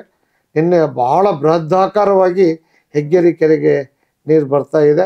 ಸ್ವಲ್ಪ ದಿವಸಗಳಲ್ಲಿ ಕೆರೆಯನ್ನು ತುಂಬಿಸ್ಬಿಟ್ರೆ ಹಾವೇರಿಯ ನೀರಿನ ಸಮಸ್ಯೆ ಬಗೆಹರಿದು ಬಿಡ್ತದೆ. ಅದರ ಜೊತೆಗೆ ಕಾಗಿನೆಲೆ ಕೆರೆ ಕೋಡಿ ಬಿದ್ದರೆ ನೀರು ಬರ್ತದೆ ಅದಕ್ಕೆ, ಆಮೇಲೆ ಹೊಂಬರಡಿ ಕೆರೆ ಕೋಡಿ ಬಿದ್ದರೆ ನೀರು ಬರ್ತದೆ. ಅವೆರಡೂ ನೀರು ಜೊತೆಗೆ ಆಮೇಲೆ ನಾವು ತುಂಗಭದ್ರಾ ನದಿಯಿಂದ ನೀರನ್ನು ತಂದು ಪೈಪ್ಲೈನ್ ಮುಖಾಂತರನೂ ತಂದಿದ್ದೇವೆ. ಅದು ಎಲ್ಲದರ ಮುಖಾಂತರ ಅದೆಲ್ಲದಕ್ಕಿಂತ ಹೆಚ್ಚು ಶ್ರೇಷ್ಠವಾದಂಥ ನೀರು ಅಂದರೆ ತುಂಗಾ ನೀರು. ತುಂಗಾ ನೀರು ಸೀದಾ ಬಂದು ಹೆಗ್ಗೇರಿ ತುಂಬತಕ್ಕಂಥ ಕೆಲಸ ಅದು ನಿನ್ನೆ ಆಗಿದೆ. ಅದು ನನಗೆ ಹಿಡಿಸಲಾರದಷ್ಟು ಸಂತೋಷವಾಗಿದೆ. ನನ್ನ ಜೀವನದಲ್ಲಿ ನಿನ್ನೆ ಒಂದು ಸುವರ್ಣಾಕ್ಷರಗಳಲ್ಲಿ ಬರೆದಿಡ್ತಕ್ಕಂಥ ದಿನ. ಅದರ ಜೊತೆಗೆ ನಾನು ಬ್ಯಾಡಗಿಯ ಶಾಸಕನಾಗಿದ್ದಾಗ ನಾನು ಅಲ್ಲಿ ಲಿಫ್ಟ್ ಇರಿಗೇಷನ್ ಸ್ಕೀಮನ್ನು ಮಾಡಿ ಗುಡ್ಡದ ಮಾದಾಪುರ ಯೋಜನೆಯಿಂದ 36 ಕೆರೆಗಳಿಗೆ ನೀರು ತುಂಬಿಸ್ತಕ್ಕಂಥ ಯೋಜನೆ ಮಾಡಿ. ಹಾವೇರಿ, ರಾಣೆಬೆನ್ನೂರು, ಪಟ್ಟಣಗಳಿಗೆ ನೀರು ಕುಡಿಸೋದ್ರ ಜೊತೆಗೆ ಎಲ್ಲ ಕೆರೆಗಳನ್ನು ತುಂಬತಕ್ಕಂಥ ಕೆಲಸ ಮಾಡಿದ್ವಿ. ಸವಣೂರು ತಾಲೂಕಿನಲ್ಲಿ ಸನ್ಮಾನ್ಯ ಮುಖ್ಯಮಂತ್ರಿಗಳು ಇದ್ದಾಗ ನಾವು ಬೊಮ್ಮಾಯಿಯವರು ಸೇರಿ 48 ಕೆರೆಗಳನ್ನು ತುಂಬಿಸ್ತಕ್ಕಂಥ ಕೆಲಸ ಮಾಡಿದ್ವಿ. ಈಗಾಗಲೇ ಕೆರೆಗಳನ್ನು ತುಂಬಿದವಿ. ಇನ್ನು 12 ಕೆರೆಗಳು ಉಳಿದಿದ್ವು. ಮೊನ್ನೆ ಅದಕ್ಕೂ 35 ಕೋಟಿ ರೂಪಾಯಿ ಮಂಜೂರು ಮಾಡಿಸಿ ಈಗ ಅದು ಟೆಂಡರ್ ಕೆಲಸ ಆಗಿ ಇನ್ನೊಂದು ವಾರದಲ್ಲಿ ಅದು ಕೆಲಸ ಕೂಡ ಪ್ರಾರಂಭವಾಗಿದೆ. ಹಾಗಾಗಿ ಇವತ್ತು ಸವಣೂರು ತಾಲೂಕಿನಲ್ಲಿ ಎಲ್ಲಿ ಕೂಡ ಅಂತ ಬರಗಾಲ ಬಂದ್ರು ಮುಂಚೆ ಇದ್ದಷ್ಟು ನೀರಿನ ಹಾಹಾಕಾರ ಒಬ್ರು ಒಂದು ಬೋರ್ವೆಲ್ ಹಾಕೊಡ್ರಿ ಅಂತ ಕೇಳಿಲ್ಲ. ಕಾರಣ ಕೆರೆಗಳನ್ನು ತುಂಬಿಸಿದ್ರಿಂದ ಅಂತರ್ಜಲ ಮೇಲ್ ಬಂದಿದೆ. ಯಾವುದೇ ಬೋರ್ಗಳು ಡ್ರೈ ಆಗಿಲ್ಲ. ಬಹಳ ಒಣ ಬರಗಾಲದ ಪ್ರದೇಶದಲ್ಲಿ ಇವತ್ತು ನೀರು ಸತತವಾಗಿ ಸಿಗ್ತಾ ಇದೆ. ಸರ್ ಅಂದ್ರೆ ನಮಗೆ ತುಂಬಾ ಸಂತೋಷ, ಖುಷಿ ವಿಚಾರ. ಅಂದ್ರೆ ನಿಮ್ಮ ಜವಾಬ್ದಾರಿಗೆ, ನಿಮ್ಮ ಕಾಳಜಿಗೆ, ನಿಮ್ಮ ಕಳಕಳಿಗೆ ಪ್ರಕೃತಿ ಕೂಡ ಒಂದಿಷ್ಟು ಪೂರಕವಾಗಿದ್ರೆ ಮತ್ತಷ್ಟು ಹಸನಾಗತ್ತೆ ಅಂತ ಅನ್ಸುತ್ತೆ. ಈ ಸರಿ ನಮಗ್ ಮಳೆ ದೊಡ್ಡ ಮಳೆ ಆಗಿಲ್ಲ. ಕೆರೆಗಳನ್ನು ತುಂಬಿಸ್ತಕ್ಕಂಥ ಕೆಲಸ ಈಗಾಗಲೇ ಮಾಡ್ತಾ ಇದ್ದೀವಿ. ಮಳೆ ನೀರು ಅಂತರ್ಜಲಕ್ಕೆ ಮುಟ್ಟ ಅಷ್ಟು ಆಗಿಲ್ಲ. ಆದ್ದರಿಂದ ಕೆರೆ ಕಟ್ಟೆಗಳು ತುಂಬಿಲ್ಲ. ಅದನ್ನ ದೇವರಲ್ಲಿ ನಾನು ಪ್ರಾರ್ಥನೆ ಮಾಡ್ತಾನೆ. ಬಹಳ ಬೆಂಗಳೂರು ಕಡೆ, ಮಂಗಳೂರು ಕಡೆ ಎಲ್ಲ ಡ್ಯಾಮ್ಗಳು ತುಂಬೆರಿತಾ ಇದೆ. ಹೆಚ್ಚಾದ ನೀರನ್ನ ಈಗಾಗಲೇ ಕಾವೇರಿಯಿಂದ ಇವತ್ತು ಚೆನ್ನೈಗೆ ಬಿಡ್ತಕ್ಕಂಥ ವ್ಯವಸ್ಥೆ ಆಗಿದೆ. ಅದರಿಂದ ನಮ್ಮಲ್ಲಿನೂ ಕೂಡ ದೊಡ್ಡ ಮಳೆ ಆದರೆ ಮುಂದಿನ ದಿನಗಳಲ್ಲಿ ಕುಡಿಯುವ ನೀರಿನ ಸಮಸ್ಯೆ ಸಾಲ್ವ್ ಆಗ್ತದೆ ಅನ್ನುವ ವಿಶ್ವಾಸ ನನಗೆ. ಮುಂದಿನ ದಿನಗಳಲ್ಲಿ ಅದು ಆಗ್ತದೆ. ರುದ್ರಪ್ಪ ಸರ್, ಇಂಥ ಒಂದು ಸುದೀರ್ಘ ರಾಜಕಾರಣದ ಅವಧಿಯಲ್ಲಿ ತಾವು ಹಲವಾರು ಏಳು ಬೀಳುಗಳನ್ನು ನೋಡಿರ್ತೀರಿ, ವಿಚಿತ್ರ ಸವಾಲುಗಳನ್ನ ಅನುಭವಿಸಿರ್ತೀರಿ. ಇಂಥ ಸವಾಲ್ ನಂಗೆ ಬಹಳ ಕಷ್ಟ ಆತ್ ನೋಡ್ರಿ, ನಾನು ಅದನ್ನ ಹೇಳಂಗಿಲ್ಲ ಬಿಡಂಗಿಲ್ಲ ಅಂತ ಒಂದು ಧರ್ಮ ಸಂಕಟದಾಗಿದ್ದೆ ಅಂತ ಏನಾದ್ರೂ ಇದ್ದೇ ಇರ್ತದೆ. ಅಂತ ಯಾವ ವಿಚಾರವನ್ನು ಹೇಳ್ಕೊಳ್ಬಹುದು ಅಂತೀರಿ? ಮುಖ್ಯವಾಗಿ ನಾನು ಯಾವುದಕ್ಕೂ ಆಸೆ ಪಡೋದಿಲ್ಲ. ಇಂಥದ್ದೇ ಕೆಲಸ ಮಾಡಬೇಕು, ಹೀಗೆ ಮಾಡಬೇಕು ಅಂತ ಒಂದ್ಸಲ ನಾನು ಇಟ್ಕೊಂಡೆ ಅಂದ್ರೆ ಕೆಲಸವನ್ನ ಮಾಡ್ಲಿಕ್ಕೆ ಪ್ರಾಮಾಣಿಕ ಪ್ರಯತ್ನವನ್ನ ಮಾಡುತ್ತೇನೆ. ಅದ್ರ ಜೊತೆಗೆ ನಂದೊಂದು ಆಸೆ ಇದೆ. ಹಾವೇರಿ ನಗರದಲ್ಲಿ ಯಾರೂ ವಸತಿಹೀನರು ಇರಬಾರದು, ಪ್ರತಿಯೊಬ್ಬರಿಗೂ ವಸತಿಯನ್ನು ಕೊಡಬೇಕು ಅಂತ ಒಂದು ಆಸೆ ಇದೆ. ಈಗಾಗಲೇ ನಾನು ಹಿಂದಿನ ಸಲ ಮಂತ್ರಿ ಆದಂಥ ಸಂದರ್ಭದಲ್ಲಿ 12 ಎಕರೆ ಜಮೀನನ್ನು 16 ಎಕರೆ ಜಮೀನನ್ನು ಹಿಡಿದು 1112 ಮನೆಗಳನ್ನು ಕಟ್ಟತಕ್ಕಂಥ ಕೆಲಸವನ್ನು ಪ್ರಾರಂಭ ಮಾಡಿದ್ದೆ. ಈಗ G+1 ಮಾದರಿಯಲ್ಲಿ ಅದನ್ನು ಕಟ್ಟಲಿಕ್ಕೆ ಪ್ರಾರಂಭ ಮಾಡಿದ್ದೇವೆ. ಅದು ಕೆಲಸ ನಡೆದಿದೆ. ಇನ್ನು ಮುಂದಿನ ದಿನಗಳಲ್ಲಿ ವಸತಿ ರಹಿತರನ್ನ ಗುರುತಿಸಿ ಎಲ್ಲರಿಗೂ ವಸತಿ ಕೊಡಬೇಕು ಅನ್ನುವ ಹೆಬ್ಬಯಕೆ ತಮ್ಮಲ್ಲಿದೆ. ಅದೇ ಅದನ್ನ ಮಾಡ್ತಕ್ಕಂಥದ್ದು. ಮತ್ತು ಹಾವೇರಿ ನಗರದಲ್ಲಿ ಇನ್ನೂ ಅಭಿವೃದ್ಧಿ ಹೆಚ್ಚಾಗಿಲ್ಲ. ನಾನು ಹೋದ್ಸಲ ಎಲ್ಲ ಅಭಿವೃದ್ಧಿ ಕೆಲಸಗಳಲ್ಲಿ ಸರ್ಕಾರ ದುಡ್ಡು ಬರೋದನ್ನು ಬಿಟ್ಟು ಮುಖ್ಯಮಂತ್ರಿಗಳು ವಿಶೇಷ ಅನುದಾನ 50 ಕೋಟಿ ರೂಪಾಯಿಗಳನ್ನು ಕೊಟ್ಟಿದ್ರು. ಈ ಸಾರಿ ನಾನು ಡೆಪ್ಟಿ ಸ್ಪೀಕರ್ ಆಗಿರೋದ್ರಿಂದ ನಮ್ಮ ಮುಖ್ಯಮಂತ್ರಿಗಳು ಮತ್ತು ನಮ್ಮ ಭೈರತಿ ಸುರೇಶ್ ಅವರು ಹೆಗ್ಗೇರಿ ಅಭಿವೃದ್ಧಿ ಪಡಿಸಲಿಕ್ಕೆ ಒಂದು 100 ಕೋಟಿ ರೂಪಾಯಿ ಹಣ ಕೊಡ್ತೇವೆ ಎಂದಿದ್ದಾರೆ. ಮತ್ತು ಹಾವೇರಿ ನಗರದಲ್ಲಿರ್ತಕ್ಕಂಥ ಈಗ ಕೊಡ್ತಾರೆ. ಎಲ್ಲ ಪ್ರಾಜೆಕ್ಟ್ ರೆಡಿ ಆಗ್ತಾ ಇದೆ. ಕ್ಷೇತ್ರದ ಜನತೆ ಹೇಳ್ಬೋದು, ಪ್ರಾಜೆಕ್ಟ್ ರೆಡಿ ಆಗ್ತಾ ಇದೆ. ಅದರ ಜೊತೆಗೆ ಕುಡಿಯುವ ನೀರಿನ ಸಮಸ್ಯೆ ಬೇಸಿಗೆಯಲ್ಲಿ ಆಗ್ಬಿಡುತ್ತದೆ. ಆ ಸಮಸ್ಯೆಯನ್ನ ಬಗೆಹರಿಸಲಿಕ್ಕೆ ಒಂದು ಚೆಕ್ ಡ್ಯಾಮ್ ಅನ್ನ ಕಟ್ಟಬೇಕು ಅನ್ನುವ ಉದ್ದೇಶದಿಂದ ಸುಮಾರು 165 ಕೋಟಿ ರೂಪಾಯಿಗಳ ಯೋಜನೆಗೆ ಈಗಾಗಲೇ ಮುಖ್ಯಮಂತ್ರಿಗಳು ಅಪ್ರೂವಲ್ ಕೊಡುವ ಹಂತದಲ್ಲಿದ್ದಾರೆ. ಮುಂದಿನ ದಿನಗಳಲ್ಲಿ ಅದನ್ನು ಕೂಡ ಮಾಡಿಸ್ತಾನೆ. ಒಟ್ಟಾರೆಯಾಗಿ ಹಾವೇರಿ ನಗರದಲ್ಲಿರ್ತಕ್ಕಂಥ ನೀರಿನ ಬರ ಏನಿದೆ, ರುದ್ರಪ್ಪ ಲಮಾಣಿಯವರ ಕಾಲದಲ್ಲಿ ಅದು ನೀಗ್ತತೆ, ಮಾಡ್ತೇನೆ ಎನ್ನುವ ಒಂದು ಭರವಸೆ ಇದೆ. ಅದರ ಜೊತೆಗೆ UGD 2007ರಿಂದ ಇಲ್ಲಿವರೆಗೂ ಪೂರ್ಣ ಆಗಿಲ್ಲ. ಕೆಲವರು ಕಲ್ಕತ್ತಾ ಹೈಕೋರ್ಟ್ನಲ್ಲಿ ಕೇಸ್ ಹಾಕಿದ್ರು ಕಾಂಟ್ರಾಕ್ಟರ್ಗಳು. ಅದು ಈಗ ಬೆಂಗಳೂರಿಗೆ ಶಿಫ್ಟ್ ಆಗಿ ಬಂದಿದೆ. ಮುಂದಿನ ದಿನಗಳಲ್ಲಿ ಈಗಾಗಲೇ 20 ಕೋಟಿ ರೂಪಾಯಿಗಳ ಟೆಂಡರನ್ನು ಕೂಡ ಕರೆದಿದ್ದೇವೆ. ಹೊಸ STPಯನ್ನು ಮಾಡಲಿಕ್ಕೆ ಟೆಂಡರ್ ಇನ್ನು ಸ್ವಲ್ಪ ದಿವಸಗಳಲ್ಲಿ, ಒಂದು ವಾರದಲ್ಲಿ ಕೆಲಸ ಕೂಡ ಪ್ರಾರಂಭ ಆಗ್ತದೆ. ಹೆಗ್ಗೇರಿ ನೀರು ಬರಬೇಕು ಅಂದ್ರೆ ಅಲ್ಲಿ ಪೊಲೀಸ್ ಕ್ವಾರ್ಟರ್ಸ್ನಿಂದ ಮಲಿನವಾದ ನೀರು ಕೆರೆಗೆ ಬರ್ತಾ ಇದೆ. ಅದರಿಂದ ಅದನ್ನು ಕುಡಿಲಿಕ್ಕೆ ಕೆಲವರು ತಕರಾರು ಮಾಡ್ತಾ ಇದ್ರು. ಅದಕ್ಕೂ ಈಗ 4.5 ಕೋಟಿ ರೂಪಾಯಿದು ಟೆಂಡರ್ ಕರೆದಿದ್ದೇನೆ. ಅದು ಇನ್ನು ಸ್ವಲ್ಪ 4-6 ದಿವಸಗಳಲ್ಲಿ ಟೆಂಡರ್ ಅಪ್ರೂವಲ್ ಆಯಿತು ಅಂದ್ರೆ ಅದು ಕೂಡ ಸಮಸ್ಯೆ ನೀಗ್ತದೆ. ಒಟ್ಟಾರೆಯಾಗಿ ಹಾವೇರಿ ನಗರಕ್ಕೆ ಒಂದು ಸುಂದರವಾದಂಥ ತಾಣವನ್ನು ಮಾಡಬೇಕು. ನಾನಿದ್ದಾಗ ಮೆಡಿಕಲ್ ಕಾಲೇಜನ್ನು ಮಂಜೂರು ಮಾಡಿಸಿದ್ದೆ. ಅದನ್ನ ಬಿಜೆಪಿ ಅವ್ರ ಕಾಲದಲ್ಲಿ ಪೂಜೆ ಮಾಡಿದ್ರು. ನಮ್ಮ ಕಾಲದಲ್ಲಿ ಅದನ್ನ ಓಪನಿಂಗ್ ಮಾಡ್ತಕ್ಕಂಥ ವ್ಯವಸ್ಥೆ ಎಲ್ಲ ಸಿದ್ಧಗೊಳಿಸಿ ಈಗಾಗಲೇ ಕ್ಲಾಸ್ಗಳು 2ನೇ ವರ್ಷದಲ್ಲಿ ಪ್ರಾರಂಭ ಆಗಿದಾವು. ಇನ್ನು ಸ್ವಲ್ಪ ದಿವಸಗಳಲ್ಲಿ ಅದನ್ನ ತಗೊಂಡೋಗಿ ಓಪನ್ ಮಾಡ್ತಕ್ಕಂಥ ಕೆಲಸವನ್ನು ಮಾಡ್ತೀವಿ. ಅಭಿವೃದ್ಧಿಯ ಜೊತೆಗೆ ಸಾರ್ವಜನಿಕರಿಗೆ ಬೇಕಾದಂತ ಮನರಂಜನೆ ಕಾರ್ಯಕ್ರಮಗಳನ್ನು ಒದಗಿಸ್ತಕ್ಕಂಥ 3 ಕೆರೆಗಳನ್ನು ಅಭಿವೃದ್ಧಿ ಪಡಿಸಲಿಕ್ಕೆ ಈಗಾಗಲೇ 4 ಕೋಟಿ ರೂಪಾಯಿಗಳನ್ನ ಇನ್ನು 4 ದಿವಸಗಳಲ್ಲಿ ಬಿಡುಗಡೆ ಮಾಡಿ. ನೋಡಿ ಪಕ್ಕಾ ನಂಬರ್ ಕೂಡ ಹೇಳ್ತಾ ಇದ್ದಾರೆ ಎಷ್ಟು ದಿವಸಗಳಲ್ಲಿ ಅಂತ ಹೇಳಿ. ಇನ್ನು 4 ದಿವಸಗಳಲ್ಲಿ ಅದು ಆರ್ಡರ್ ಆದೇಶ ಆಗ್ತದೆ, ಅದನ್ನು ಕೂಡ ಮಾಡಿಸ್ತೇವೆ. ಈಗ 15 ಕೋಟಿ ರೂಪಾಯಿದ್ದು ನಗರೋತ್ಥಾನ ಸಂಸ್ಥೆಗಳಿಂದ ಟೆಂಡರ್ ಕೂಡ ಇನ್ನು 4-5 ದಿವಸದಲ್ಲಿ ಅದು ಪ್ರಾರಂಭ ಆಗ್ತದೆ. ಒಟ್ಟಾರೆಯಾಗಿ ಹಾವೇರಿ ನಗರದಲ್ಲಿರುವ ಎಷ್ಟು ಸಾಧ್ಯನೋ ಅಷ್ಟು ಸಾರ್ವಜನಿಕ ಹಿತದೃಷ್ಟಿ ಪ್ರಯತ್ನ ಪಡ್ತೀನಿ ಅಂತ ನೀವು ಹೇಳ್ತಾ ಇದ್ರಿ. ಎಷ್ಟು ಸಾಧ್ಯದೇನೋ 4 ವರ್ಷಗಳ ಅವಧಿಯಲ್ಲಿ ಸಂಪೂರ್ಣವಾಗಿ ಹಾವೇರಿಯ ಚಿತ್ರಣವನ್ನೇ ಬದಲಾಯಿಸಬೇಕು. ಅಲ್ಲಿ ರಂಗಮಂದಿರ ಕಟ್ಟಿದವಿ, ಗ್ಲಾಸ್ ಹೌಸ್ ಕಟ್ಟಬೇಕು ಅಂತ ಹೇಳಿ ಕಟ್ಟಿದ್ವಿ. ಅದೇನೋ ಕೆರೆ ಪ್ರಾಧಿಕಾರದ ಒಳಗಡೆ ಬರ್ತತಿ ಅಂತ ಹೇಳಿದಾರ. ಒಂದು 100 ಎಕರೆ ಜಾಗವನ್ನ ಹೌಸಿಂಗ್ ಬೋರ್ಡಿಗೆ ಕೊಟ್ಟು ಜನರಿಗೆ ಸೈಟ್ಗಳನ್ನ ಆಗಾಗಲೇ ಮಾಡಿದವಿ. 406 ಎಕರೆ KIDB ಇಂದ ಈಗಾಗಲೇ ಪ್ಲಾಟ್ಗಳು ನಡೀತಿದೆ ಇಂಡಸ್ಟ್ರಿಗಳು ಬರಲಿಕ್ಕೆ. ಅದರ ಜೊತೆಗೆ ಇನ್ನು ಲಾ ಕಾಲೇಜಿನ ಕಟ್ಟಡ ಪ್ರಾರಂಭವಾಗಿದೆ. ಅಲ್ಲಿ ಒಂದು ಗೆಸ್ಟ್ ಹೌಸ್ ಅನ್ನು ಕಟ್ತಾ ಇದ್ದೇವೆ. NTTET ಇಂದ ಒಂದು ದೊಡ್ಡ ಟ್ರೈನಿಂಗ್ ಸೆಂಟರ್ ಅನ್ನು ಕೂಡ ಮಾಡ್ತಾ ಇದ್ದೇವೆ. ಹಲವಾರು ಯೋಜನೆಗಳನ್ನ ನೆಲೋಗಲ್ ಗುಡ್ಡದಲ್ಲಿ ಹಾಕಿ ಈಗ ಸುಮಾರು ಹಣ ಕೂಡ ಮಂಜೂರಾಗಿ ಇನ್ನು ಕೆಲವೇ ದಿವಸಗಳಲ್ಲಿ ಹೆಲಿಪ್ಯಾಡ್ ಕೂಡ ಅಲ್ಲೇ ಮಾಡ್ತಕ್ಕಂಥ ಯೋಜನೆ, ಅನೇಕ ಯೋಜನೆಗಳನ್ನು ಹಮ್ಮಿಕೊಂಡಿದ್ದೇವೆ. ನೀವೊಬ್ಬ ಸಹೃದಯ ರಾಜಕಾರಣಿ, ಸಜ್ಜನ ರಾಜಕಾರಣಿ, ಕಳಕಳಿ ಇರುವಂತವ್ರು, ಬಹಳ ಪ್ರಾಮಾಣಿಕವಾಗಿ ಮಾತನಾಡ್ತಿದ್ದೀರಿ ಅನ್ನೋದು ಬಹಳ ಗೊತ್ತಾಗ್ತಾ ಇದೆ. ಆದ್ರೆ ನೀವು ಈಗ ಓಪನ್ ಆಗಿ ಮಾತಾಡ್ಬೇಕು. ಆಡಳಿತ ಪಕ್ಷದವರಾಗಿದ್ರು ಕೂಡ ಎಲ್ಲಾ ಶಾಸಕರು ಯಾಕೆ ನಮ್ಗೆ ಅನುದಾನ ಬರ್ತಾ ಇಲ್ರಿ ಅಂತ ಹೇಳೋರ್ ಮಧ್ಯೆ ನೀವು ಇಷ್ಟು ಖುಷಿಯಾಗಿ ಹೇಳ್ತಿರಲ್ಲ, ಏನ್ ಮ್ಯಾಜಿಕ್ ಮಾಡಿರಿ ನೀವು ಅಂತ. ಈಗ ನೋಡ್ರಿ, ಮೊನ್ನೆ ಸನ್ಮಾನ್ಯ ಮುಖ್ಯಮಂತ್ರಿಗಳು 25 ಕೋಟಿ ರೂಪಾಯಿ ಅನುದಾನ ಕೊಟ್ಟಿದ್ದಾರೆ. ಅದು KRDಯಲ್ಲಿ ಕೊಟ್ಟಿದ್ದೀವಿ. ಈಗಾಗಲೇ ಕೆಲಸ ಪ್ರಾರಂಭ ಮಾಡಕ್ಕೆ ಎಲ್ಲ ಸೂಚನೆಯನ್ನು ಕೊಟ್ಟಿದ್ದಾರೆ. ಅಲ್ಲಿ ನಾನು ಊರೊಳಗಿನ ರಸ್ತೆಗಳು, ಕಾಂಕ್ರೀಟ್ ರಸ್ತೆಗಳು, ದೇವಸ್ಥಾನಗಳು ಮತ್ತೆ ಟೌನ್ ಅಭಿವೃದ್ಧಿ ಪಡಿಸಲಿಕ್ಕೆ 2 ಟೌನ್ಗಳು ನನಗೆ ಬರ್ತಾವ. ಒಂದು ಗುತ್ಲ, ಇನ್ನೊಂದು ಹಾವೇರಿ. ಮತ್ತೆ 5 ಕೋಟಿ ರೂಪಾಯಿಗಳು ಮೈನಾರಿಟಿ ಡಿಪಾರ್ಟ್ಮೆಂಟ್ ಇಂದ ಕೊಟ್ಟಿದ್ದಾರೆ. ಆಮೇಲೆ ನಾನು ಮಂತ್ರಿ ಇದ್ದಂಥ ಸಂದರ್ಭದಲ್ಲಿ ಸನ್ಮಾನ್ಯ ಸಿದ್ದರಾಮಯ್ಯನವರು ಮುಖ್ಯಮಂತ್ರಿ ಆದಾಗ SC ST ಪರಿಶಿಷ್ಟ ಜಾತಿ ಪರಿಶಿಷ್ಟ ಪಂಗಡದ ವಿದ್ಯಾರ್ಥಿನಿಯರಿಗೆ ಈಗ ಒಂದು ಒಳ್ಳೆಯ ಸುಂದರವಾದಂತ ವಸತಿಯುತ ಶಾಲೆಯನ್ನ ಕಟ್ಟಬೇಕು ಅಂತ ಒಂದು ವ್ಯವಸ್ಥೆ ಮಾಡಿದ್ವಿ. ಅದು ಈಗಾಗಲೇ ಪೂರ್ಣಗೊಂಡಿದೆ. ಸುಮಾರು 18 ಕೋಟಿ ರೂಪಾಯಿಗಳ ವೆಚ್ಚದಲ್ಲಿ ಪೂರ್ಣಗೊಂಡಿದೆ. ಅದನ್ನು ಇವತ್ತೇ ನಾನು ಹಾಸ್ಟೆಲ್ ಅನ್ನು ಪ್ರಾರಂಭ ಮಾಡಲಿಕ್ಕೆ ಸನ್ಮಾನ್ಯ ಮಂತ್ರಿಗಳು, ಸಮಾಜ ಕಲ್ಯಾಣ ಮಂತ್ರಿಗಳ ಹತ್ರ ಮಾತನಾಡಿ ಮಂಜೂರು ಮಾಡಿಸಿದ್ದೇನೆ. ಇನ್ನು ಕೆಲವೇ ದಿವಸಗಳಲ್ಲಿ ಆ ಹಾಸ್ಟೆಲ್ ಅನ್ನ ಪ್ರಾರಂಭ ಮಾಡ್ತೀನಿ. 4 ಹಾಸ್ಟೆಲ್ಗಳನ್ನ ಪ್ರಾರಂಭ ಮಾಡಿದವಿ. ಇನ್ನೂ 4 ಹಾಸ್ಟೆಲ್ಗಳನ್ನು ಕೊಟ್ಟಿದ್ದಾರೆ.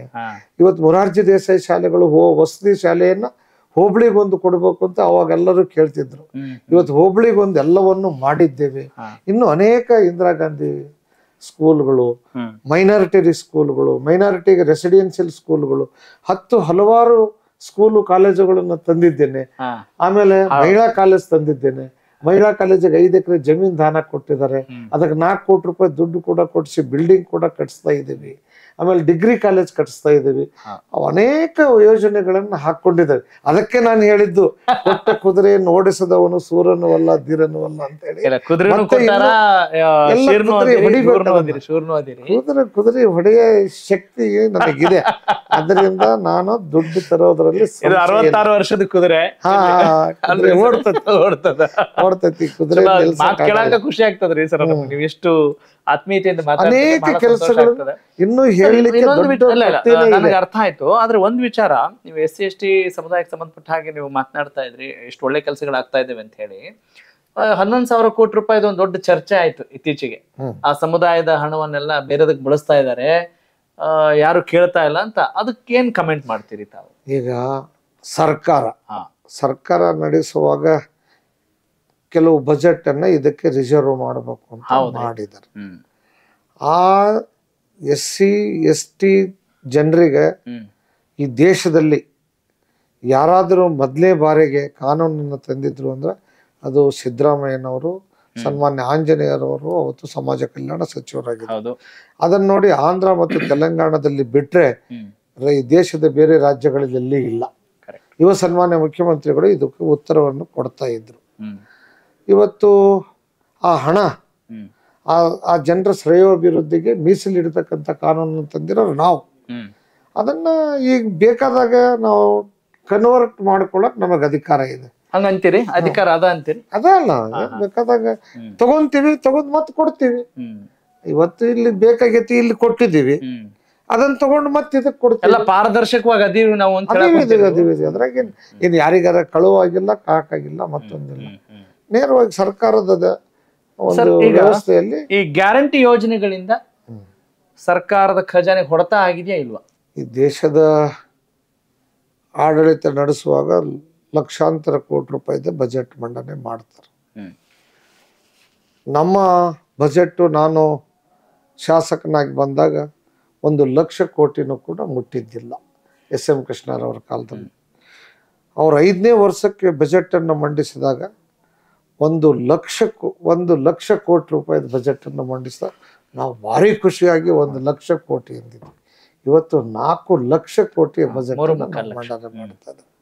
ಇಷ್ಟೊಂದು ತೆರಿಗೆ ಹಣ ಬಂದಾಗ ಸಾರ್ವಜನಿಕರ ಕಡೆಗೆ ನಾವು ನೋಡಬೇಕಾಗ್ತದೆ.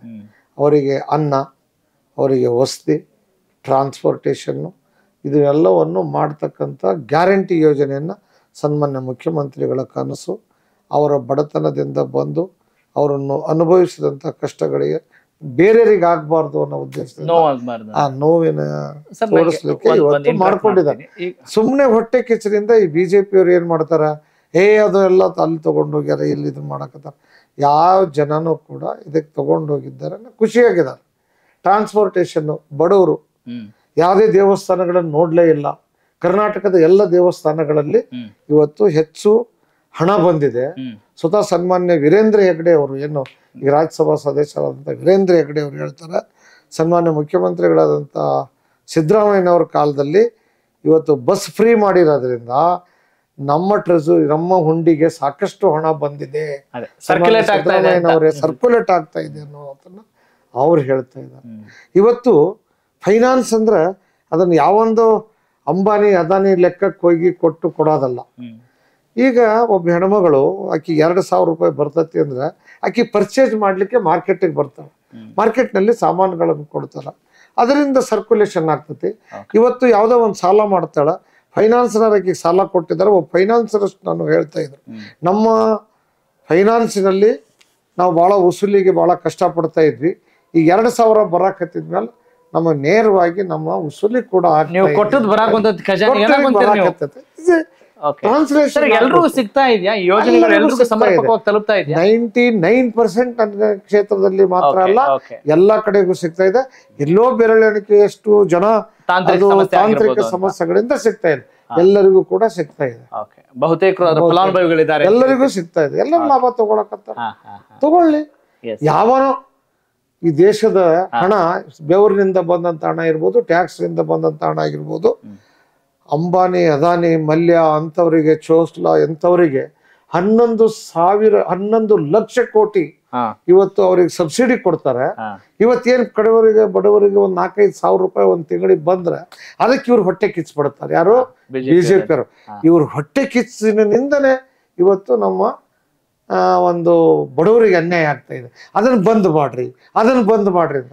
ಯಾಕೆ ಬಂದ್ ಮಾಡಬೇಕು ಅನ್ನೋ ಪ್ರಶ್ನೆ ಬಡವರು ಇವತ್ತು ಸಿಟ್ಟಿಗೆದ್ದು ಕೇಳ್ಬೇಕು. ಇವ್ರಿಗೆ ಗೆರವ್ ಹಾಕ್ಬೇಕು. ಇವ್ರು ಹೋದ ಕಡೆಗೆಲ್ಲ ಇದನ್ನ ಬಂದ್ ಮಾಡಿದ್ರೆ ನಮ್ಮೂರಿಗೆ ಬರಬೇಡ್ರಿ ನೀವು ಅಂತ ಹೇಳ್ಬೇಕು. ಬಡವರು ಚೆನ್ನಾಗಿ ಆಗ್ಬಾರ್ದು ಇವರಿಗೆ. ಇವರು ಮನುವಾದಿಗಳು. ಇವರು ಯಾವತ್ತು ಇವ್ರ ಹತ್ರ ಜೀ ಹುಜೂರ್ ಅಂತ ಹೇಳಿ ಬಂದು ಸಲಾಂ ಹೊಡಿಬೇಕು. ಅಂಥವ್ರನ್ನ ನಾವು ಇವತ್ತು ದುರ್ದೈವದಿಂದ. ನಿಮ್ ಪ್ರಕಾರ ಕಾಂಗ್ರೆಸ್ ಮಾತ್ರ ಬಡವರ ಪರವಾಗಿರುತ್ತೆ, ಬಡವರ ಪರವಾಗಿದೆ. ಬಡವರ ಕಾರ್ಯಕ್ರಮಗಳನ್ನು ಮಾಡ್ತೀವಿ. ಬೇಕಾದ್ರೆ ಅವರು ತಾಕತ್ತಿದ್ರೆ 5 ವರ್ಷ 3 ವರ್ಷ ಅವರು ಕಾರ್ಯಕ್ರಮ ಮಾಡಿದ್ರು, ಏನ್ ಕೊಟ್ರು ಅನ್ನೋದನ್ನ ಅವ್ರು ಹೇಳಿ. 15 ವರ್ಷದಿಂದ 10 ವರ್ಷದಿಂದ ನರೇಂದ್ರ ಮೋದಿ ಅವರು ಕೇಂದ್ರದಲ್ಲಿ ಸರ್ಕಾರ ಮಾಡ್ತಾ ಇದ್ದಾರೆ. ಇವತ್ತು ಬಡವರಿಗಾಗಿ ಯಾವ ಯೋಜನೆಗಳಂತ ಬಹಳ ಒಳ್ಳೆ ಮಾತು ಹೇಳಿದ್ರಿ, ಬಹಳ ಸಂತೋಷದ ವಿಚಾರ.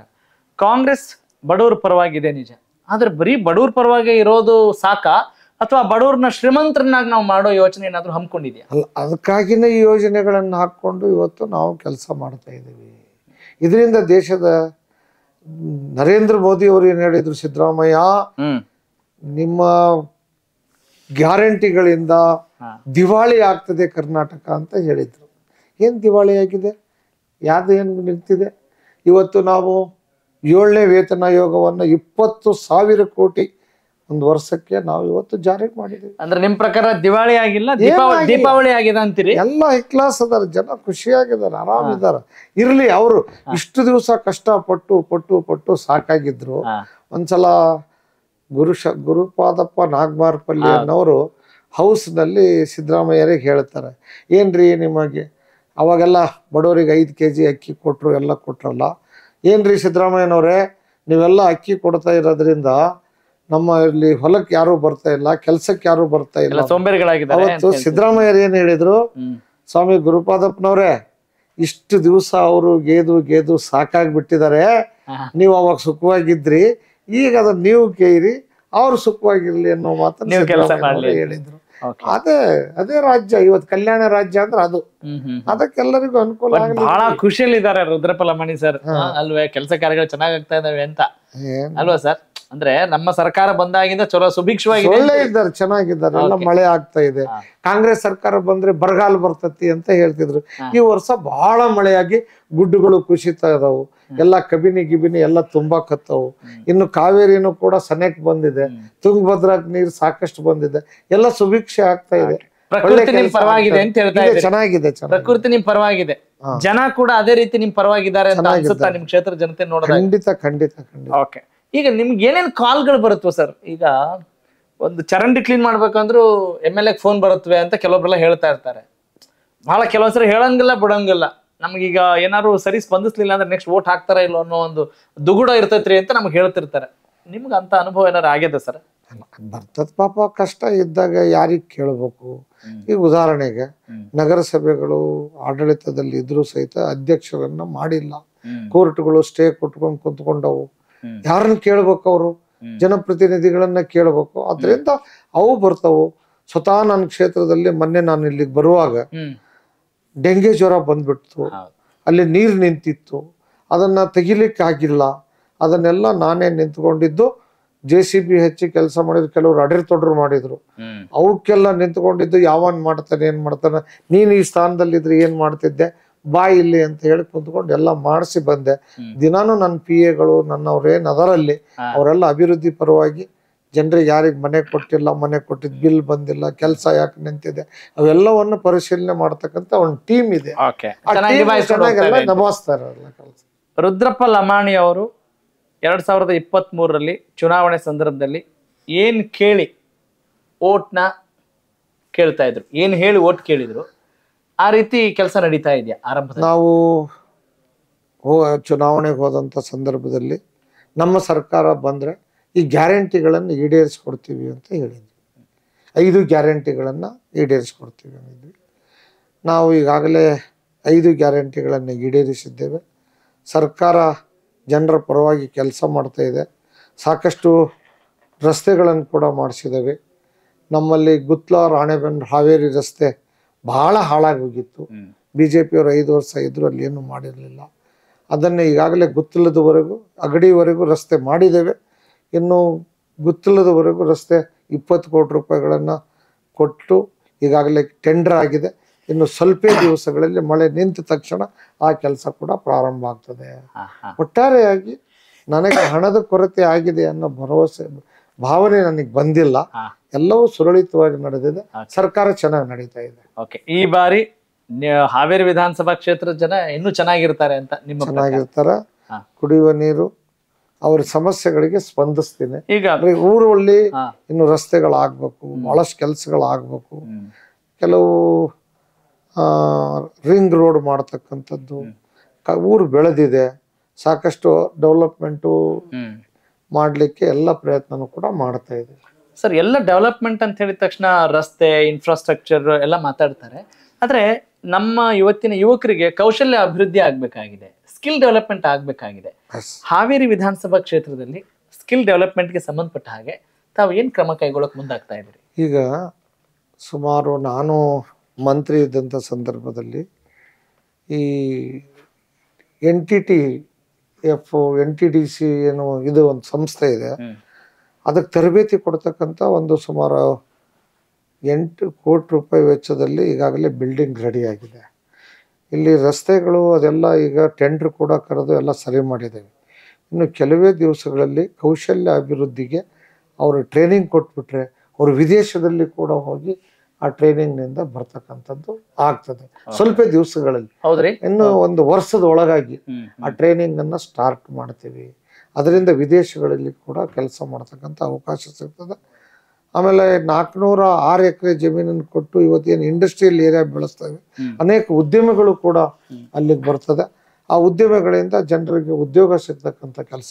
ಮೋದಿಯವರು ಒಂದು ದೊಡ್ಡ ಸುಳ್ಳನ್ನು ಹೇಳಿದರು, ಏನು ವರ್ಷಕ್ಕೆ 2 ಕೋಟಿ ಉದ್ಯೋಗ ಕೊಡ್ತೇನೆ ಅಂತ ಹೇಳಿದರು. ಎಷ್ಟು ಜನರಿಗೆ ಉದ್ಯೋಗ ಕೊಟ್ಟಿದ್ದಾರೆ? ಇದ್ದಂಥ ಉದ್ಯೋಗಗಳನ್ನು ಕಳಿಸ್ಕೊಟ್ಟಿದ್ದಾರೆ. 15% GST ಹಾಕಿದ್ದಾರೆ. ಇವತ್ತು ಉದ್ಯಮಿಗಳನ್ನು ನಡೆಸ್ಲಿಕ್ಕೆ ಸಾಧ್ಯನಾ? ನಾವು ಏನಾದರೂ ಒಂದು ಉದ್ಯಮ ಮಾಡಬೇಕು ಅಂದ್ರೆ 18% GST ಕೊಟ್ಟು ನಾವು ಕೆಲಸ ಮಾಡಬೇಕು. ದೊಡ್ಡ ದುರಂತ ಇದು.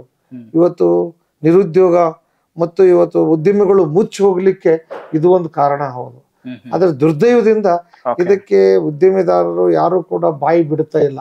ಯಾಕಂದ್ರೆ ಮೋದಿ ಹೆದರಿಕೆ. ಮೋದಿ ಏನಾದರೂ ಮಾಡಿದ್ರೆ ಈ ಎಲ್ಲ ಒಳಮಾರ್ಗಗಳನ್ನ ಹಚ್ಚಿ ಇವತ್ತು ನಮ್ಮ ದಿಲ್ಲಿಯ ಮುಖ್ಯಮಂತ್ರಿಯನ್ನ ಅರೆಸ್ಟ್ ಮಾಡಿದ್ದಾರೆ. ಆ ಸೊರೇನ್ ಅನ್ನೋರನ್ನ ಅರೆಸ್ಟ್ ಮಾಡಿದ್ರು. ನಮ್ಮ DK ಶಿವಕುಮಾರ್ ಅವರಿಗೂ ಕೂಡ ಬಹಳ ತೊಂದರೆ ಕೊಟ್ಟು ಅವ್ರನ್ನ ಅರೆಸ್ಟ್ ಮಾಡಿಸ್ತಕ್ಕಂಥ ಕೆಲಸ ಮಾಡಿದ್ರು. ಕಾಂಗ್ರೆಸ್ ಸರ್ಕಾರಗಳು ಎಲ್ಲೆಲ್ಲದೋ ಅಲ್ಲೆಲ್ಲ ಬೇರೆ ಬೇರೆ ರೀತಿಯಿಂದ ತೊಂದರೆ ಕೊಡ್ತಕ್ಕಂಥ ಕೆಲಸವನ್ನು ಮಾಡ್ತಾ ಇದ್ದಾರೆ. ಹಾಗಾಗಿ ಇವತ್ತು ಅಭಿವೃದ್ಧಿಯ ಪರ ಏನು ಎಷ್ಟು ಜನರಿಗೆ ಗೊತ್ತಾಗಿದೆ, ರೂಪಾಯಿ ಮೌಲ್ಯ ಇವತ್ತು ಏನಾಗಿದೆ, ಎಷ್ಟು ಕುಸಿದಿದೆ ಸರ್. ಹಾಗಾದ್ರೆ ಎಲ್ಲೂ ಆಶ್ಚರ್ಯ ಅನ್ಸಲ್ವಾ? ಅಥವಾ ಒಂದು ದುರಂತನ, ಆಶ್ಚರ್ಯನ, ಶಾಕ್ ನೀವು ಹೆಂಗ್ ಹೇಳ್ತೀರ ಗೊತ್ತಿಲ್ಲ.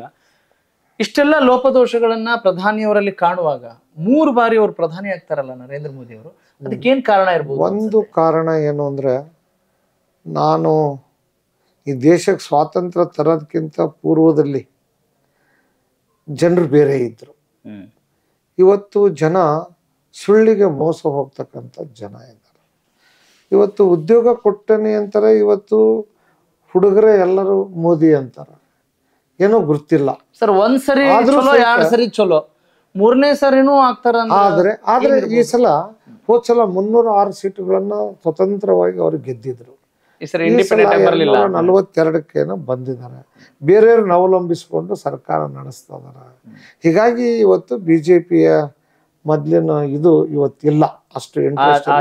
ಉತ್ತರ ಪ್ರದೇಶದಲ್ಲಿ ಮತ್ತೊಂದ್ ಕಡೆ ಇದು ಆಗಿದೆ. ಇವತ್ತು ಕರ್ನಾಟಕದಲ್ಲಿ ಉದಾಹರಣೆಗೆ ಒಂದೇ 1 ಸೀಟ್ ನಾವು ಗೆದ್ದಿದ್ವಿ. ಈ ಸಲ 9 ಸೀಟನ್ನು ಗೆದ್ದಿದ್ದೇವೆ. ಮತ್ತೆ ಶೇಕಡಾವಾರು ಮತಗಳನ್ನು ನಾವು ಹೆಚ್ಚು ಪಡೆದಿದ್ದೇವೆ. ಆದ್ದರಿಂದ ಜನ ಕಾಂಗ್ರೆಸ್ಸಿನ ಪರವಾಗಿದ್ದಾರೆ, ಇಂಡಿಯಾ ಒಕ್ಕೂಟದ ಪರವಾಗಿದ್ದಾರೆ ಅನ್ನೋದಕ್ಕೆ ನಮ್ಮ ರಾಹುಲ್ ಗಾಂಧಿ ಅವರು ಇವತ್ತು ವಿರೋಧ ಪಕ್ಷದ ಅಧಿಕೃತ ನಾಯಕರಾಗಿದ್ದಾರೆ. ಮೊದಲು ನಮ್ಮಲ್ಲಿ ಯಾರು ವಿರೋಧ ಪಕ್ಷದ ನಾಯಕರಾಗ್ಲಿಕ್ಕೂ ಆಗಿರ್ಲಿಲ್ಲ. ಇವತ್ತು ಅಧಿಕೃತ ವಿರೋಧ ಪಕ್ಷ. ನಿಮ್ಮ ಪ್ರಕಾರ ಕಾಂಗ್ರೆಸ್ ಕೂಡ ಪ್ರಗತಿಯತ್ತ ದಾಪುಗಾಲ್ ಹಾಕ್ತಾ ಇದೆ, ಜನತೆ ಕೂಡ ಪ್ರಗತಿಯತ್ತ ದಾಪುಗಾಲ್ ಹಾಕ್ತಾ ಇದೆ ಅನ್ನೋ ವಿಚಾರವನ್ನು ನೀವು ಹೇಳ್ತಾ ಇದ್ದೀರಿ.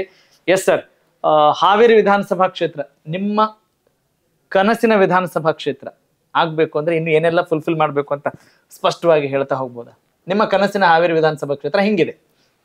ಹಾವೇರಿ ವಿಧಾನಸಭಾ ಕ್ಷೇತ್ರ ಒಂದು ಸುಂದರವಾದಂಥ ಕ್ಷೇತ್ರ ಆಗಬೇಕು. ಅದು ಜಿಲ್ಲಾ ಕೇಂದ್ರ ಸ್ಥಾನ ಇರ್ತಕ್ಕಂಥದ್ದು.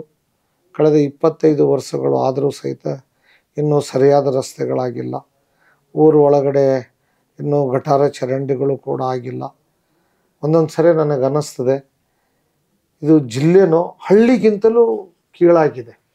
ಊರು ಒಳಗಡೆ ಹೋಗಿ ನೋಡಿದರೆ, ನಾನು ಹೌದು ನೀವೇ ಶಾಸಕರಾಗಿದ್ರಿ, ಮಂತ್ರಿ ಆಗಿದ್ರಿ, ಮತ್ತು ನಿಮ್ಮ ಅವಧಿಯಲ್ಲಿ ಆಗಿಲ್ಲಲ್ಲ, ಅದಕ್ಕೆ ನೀವೇನಂತೀರಿ ಅಂತ ನೀವು ಪ್ರಶ್ನೆ ಮಾಡಬಹುದು. ಆ ಪ್ರಶ್ನೆಯನ್ನು ನಾನು ಧಾರಾಳವಾಗಿ ಸ್ವೀಕಾರ ಮಾಡ್ತೇನೆ. ಅಲ್ಲಿ ಒಂದು ಕಡೆ ಏರಿಯಾ ಸಂಪೂರ್ಣವಾಗಿ ಬೆಂಗಳೂರಿನ ರಾಜಮಹಲ್ ಬಡಾವಣೆ, ಆಮೇಲೆ KHSR ಬಡಾವಣೆ, ಸದಾಶಿವನಗರದ ರೀತಿಯಲ್ಲಿ ಬಸವೇಶ್ವರ ನಗರ, ಬೇರೆ ಬೇರೆ ನಗರಗಳನ್ನು ಇಂಪ್ರೂವ್ಮೆಂಟ್ ಮಾಡಿದ್ದಾನೆ. ಪೂರ್ಣ ಮಾಡಲಿಕ್ಕೆ ಹಣಕಾಸಿನ ವ್ಯವಸ್ಥೆ ಭಾಳಷ್ಟು ಬೇಕಾಗ್ತದೆ. ಆದ್ದರಿಂದ ಅರ್ಧ ಊರು ಮಾಡಿದ್ದೇವೆ, ಅರ್ಧ ಊರು ಮಾಡಿಲ್ಲ. ಅರ್ಧ ಊರನ್ನು ಈ ಸಾರಿ ಮಾಡಲಿಕ್ಕೆ ಎಲ್ಲ ರೀತಿ ಇದು ಮಾಡೋದು. ಒಂದು ಏನು ತಪ್ಪಾಗಿದೆ, ಎಲ್ಲರೂ ಬಿನ್ಸೆತ್ಗೆ ಮಾಡಿ ಅಲ್ಲಿ ಹೂಡ ಏನಿದೆ ಅಲ್ಲ, ನಗರಾಭಿವೃದ್ಧಿ ಪ್ರಾಧಿಕಾರದ ಒಂದು ಇದನ್ನು ತಗೋಬೇಕಾಗಿತ್ತು, ಅಪ್ರೂವಲ್ ತಗೋಬೇಕಾಗಿತ್ತು. ಎಲ್ಲರೂ ಬಂದ ಅಧ್ಯಕ್ಷರುಗಳು ಸರಿಯಾದ ರೀತಿಯಲ್ಲಿ ನಿರ್ವಹಣೆ ಮಾಡಿದೆ. ಇವತ್ತು ಗ್ರೀನ್ ಬೆಲ್ಟಿಗೆ ಅವರೆಲ್ಲ ಮನೆ ಕಟ್ಟಲಿಕ್ಕೆ ಇದನ್ನು ಮಾಡಲಿಕ್ಕೆ ಕೊಟ್ಬಿಟ್ಟಿದ್ದಾರೆ. ಉದಾಹರಣೆಗೆ 25-30 ಸೈಟ್ ಮಾಡಿ ಅದರ ಸೈಟ್ಗಳನ್ನು ಮಾರಾಟ ಮಾಡಿಬಿಡೋದು, 5 ಗುಂಟೆವರೆಗೂ ಸೈಟ್ಗಳನ್ನು ಮಾರಾಟ ಮಾಡಿಬಿಡೋದು, ಏನೇನೇ ಮಾಡಿರೋದಿಲ್ಲ. ಅದಕ್ಕೆ ರೋಡ್ ಇಲ್ಲ, ರಸ್ತೆಗಳಿಲ್ಲ, ಸಾರ್ವಜನಿಕ ಸ್ಥಳಗಳನ್ನು ಬಿಟ್ಟಿಲ್ಲ. ಅಂಥದ್ದು 300-400 ಎಕರೆ ಮಾಡಿಬಿಟ್ಟಿದ್ದಾರೆ. ಅವನ್ನೆಲ್ಲ ಅಭಿವೃದ್ಧಿಪಡಿಸಿ ಕೊಟ್ಟಾಗ ಮಾತ್ರ ನಾವು NOC ಕೊಟ್ಟು ಅವನ್ನ ಸರಿಪಡಿಸ್ಬೋದು. ಆದರೆ ಅವನ್ನ ಏನೂ ಕೊಡೋದನ್ನು ಮಾಡಿಬಿಟ್ಟಿದ್ದಾರೆ. ಈಗ ಅವರು ನಮಗೆ ವೋಟ್ ಹಾಕಿದ್ದಾರೆ, ಅವ್ರನ್ನ ನೋಡಬೇಕು ಅಥವಾ ಇವ್ರನ್ನ ನೋಡಬೇಕು, ಕಷ್ಟದ ಕೆಲಸ ಆಗಿದೆ. ಸರ್, ಪ್ರಾಮಾಣಿಕವಾಗಿ ಹೇಳಿ, ಹಾವೇರಿ ಜಿಲ್ಲೆ ನಿಜಕ್ಕೂ ಜಿಲ್ಲಾ ಕೇಂದ್ರವಾಗಿ ಸುಸಜ್ಜಿತ ನಗರವಾಗಿ ನಿಮ್ಮ ಈ ಶಾಸಕ ಅಧಿಕಾರದ ಅವಧಿಯಲ್ಲೇ ಸಾಧ್ಯ ಆಗುತ್ತಾ? ಆ ಆಶ್ವಾಸನೆ ಕೊಡ್ತೀರಾ ನೀವು? ಖಂಡಿತವಾಗಿ ಪ್ರಾಮಾಣಿಕ ಪ್ರಯತ್ನ ಮಾಡ್ತೀನಿ. ಜನರ ಆಸೆಗಳು ಬಹಳಷ್ಟಿವೆ, ಬೇಸಿಕ್ ನೀಡ್ಸ್ ಅವನ್ನ ನಿಭಾಯಿಸುವುದರಲ್ಲಿ ನಾನು ಈಗ ಏನು ಹೇಳಿದೆ, ಒಂದು ಶುದ್ಧ ಕುಡಿಯುವ ನೀರು, ಎರಡನೇದು UGD, ಮೂರನೇದು ಈಗ ಕೇಂದ್ರ ಸರ್ಕಾರದವರು ಗ್ಯಾಸ್ ಪ್ಲಾಂಟನ್ನು ಮಾಡಿ ಎಲ್ಲ ಮನೆಗೂ ಗ್ಯಾಸ್ ಕೊಡ್ತಕ್ಕಂಥದ್ದನ್ನು ಮಾಡಿದ್ದಾರೆ. ಅದಕ್ಕೆ ಬಹಳ ಜನ ವಿರೋಧನೂ ಮಾಡ್ತಾ ಇದ್ರು. ಅದಕ್ಕೆ ನಾನು ಬಹಳ ಧೈರ್ಯ ಮಾಡಿ ಗಟ್ಟಿಯಾಗಿ ನಿಂತು ಇವತ್ತು ಕೇಂದ್ರ ಸರ್ಕಾರದ ಯೋಜನೆಯೂ ಕೂಡ ನಮ್ಮೂರಿಗೆ ಬಂದಿದೆ. ಅದನ್ನು ಎಲ್ಲ ಮನೆಗಳಿಗೂ ಗ್ಯಾಸ್ ಕೊಡ್ತಕ್ಕಂಥದ್ದನ್ನು ಮಾಡಬೇಕು ಅಂತೇಳಿ ಈ ಕೆಲಸ ಕೂಡ ಪ್ರಾರಂಭ ಆಗಿದೆ. ಮುಂದಿನ ದಿನಗಳಲ್ಲಿ ಇವೆಲ್ಲವೂ ಆದರೆ ಹಾವೇರಿ ಜಿಲ್ಲೆ ಕೇಂದ್ರ ಸ್ಥಾನ ಆಗಿರೋದ್ರಿಂದ ಮತ್ತು ಬಹಳಷ್ಟು ಜನರಿಗೆ ಇವತ್ತು ವಿದ್ಯಾಭ್ಯಾಸಕ್ಕೆ ಬರ್ತಾರೆ, ಇಂಡಸ್ಟ್ರಿಗಳನ್ನು ಹುಡುಕೊಂಡು ಬರ್ತಾರೆ. ಅದೆಲ್ಲವಕ್ಕೂ ಕೂಡ ಇಂಡಸ್ಟ್ರಿಗಳು ಬೆಳೆದ್ರೆ ಊರು ಬೆಳೀತೈತೆ.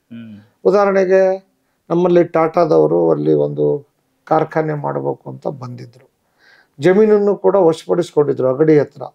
ಆದರೆ ಅಲ್ಲಿ ಮೈನ್ಸು ಕೊಡದೇ ಇದ್ದಿದ್ದಕ್ಕೆ ಅವರು ವಾಪಸ್ ಹೋಗ್ಬಿಟ್ರು, ಜಮೀನು ಕೊಟ್ಟು ಹೋಗ್ಬಿಟ್ರು. ಅದಕ್ಕಾಗಿ ಇದು ಆಗಿಲ್ಲ. ನಮಗೆ ವಿಮಾನ ನಿಲ್ದಾಣದ ಸೌಕರ್ಯ ಇದೆ, ಹುಬ್ಬಳ್ಳಿಗೆ 100 ಕಿಲೋಮೀಟರ್ ದೂರದಲ್ಲಿ. ಹೂವು, ಹಣ್ಣು, ತರಕಾರಿ ಬೆಳಿಬಹುದು, ಫಾರಿನ್ಗೆ ಎಕ್ಸ್ಪೋರ್ಟ್ ಮಾಡ್ಬೋದು.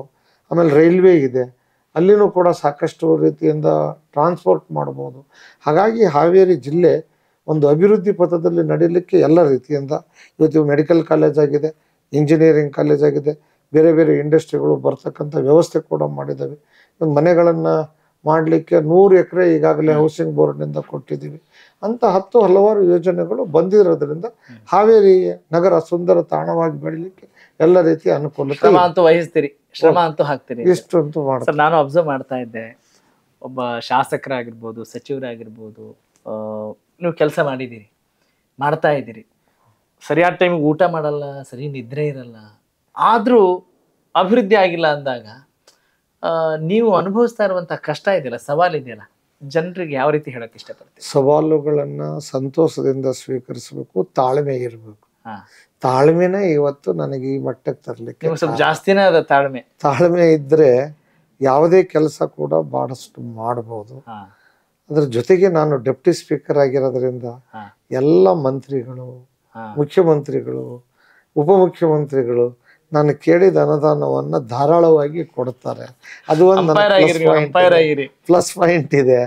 ಆದ್ದರಿಂದ ಸಾಧ್ಯವಿದ್ದಷ್ಟು ಕ್ಷೇತ್ರದ ಅಭಿವೃದ್ಧಿಗೋಸ್ಕರ ಹಣ ತೆಗೆದುಕೊಂಡು ಹೋಗಿ ಅಭಿವೃದ್ಧಿ ಪಡಿಸ್ಲಿಕ್ಕೆ ಪ್ರಾಮಾಣಿಕ ಪ್ರಯತ್ನವನ್ನು ಮಾಡ್ತೇನೆ.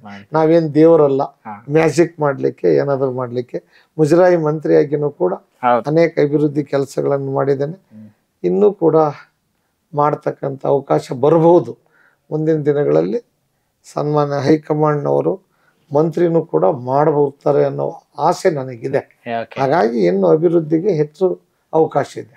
ಓಕೆ, ನಿಮ್ ಗ್ರೀನ್ ಸಿಗ್ನಲ್ ಸಿಕ್ಕದ ಹಂಗಾರೆ ಮಂತ್ರಿ ಆಗ? ಸಿಗ್ತದೆ. ಅಲ್ಲ, ಆಲ್ರೆಡಿ ಸಿಕ್ಕಿರ್ಬೇಕು. ಸಿಕ್ಕಿದೆ, ಖುಷಿ ಪಡ್ಬೇಕಲ್ಲ ಸರ್.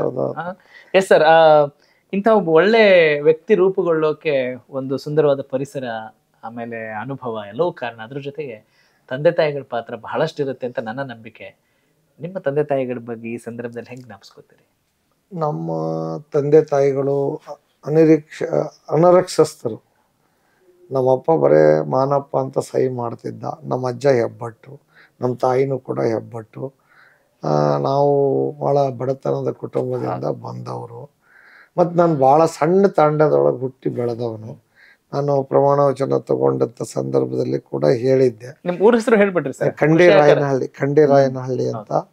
ಭಾಳ ಒಂದು 250 ಜನಸಂಖ್ಯೆ ಇರ್ತಕ್ಕಂಥ ಒಂದು ಸಣ್ಣ ತಾಂಡದಲ್ಲಿ 100 ಜನಸಂಖ್ಯೆ ಇರ್ಬೋದು. ಊರು ಸೇರಿದ್ರೆ ಒಂದು 300-400 ಜನಸಂಖ್ಯೆ ಇರ್ತಕ್ಕಂಥ ಊರು. ಭಾಳ ಸಣ್ಣ ಊರು, ಕುಗ್ರಾಮ ಅಂತ. BA LLB ಎಲ್ಲ ಮಾಡ್ಕೊಂಡ್ಬಿಟ್ರಿ? BA ಮಾಡಿ LLB ಇದ್ದಾಗ ನನಗೆ ಜಿಲ್ಲಾ ಪರಿಷತ್ ಟಿಕೆಟ್ ಸಿಕ್ತು, ಅರ್ಧ ಆಯಿತು. ಆ ಕುಗ್ರಾಮ ಅಂತ ಹೇಳ್ತಿದ್ರು. ಭಾಳ ಒಳ್ಳೆ ಪ್ರಶ್ನೆಯನ್ನು ಕೇಳಿದರೆ, ಅದು ರಾಣೆಬೆನ್ನೂರು ತಾಲೂಕಿನಲ್ಲಿ ಬರ್ತದೆ.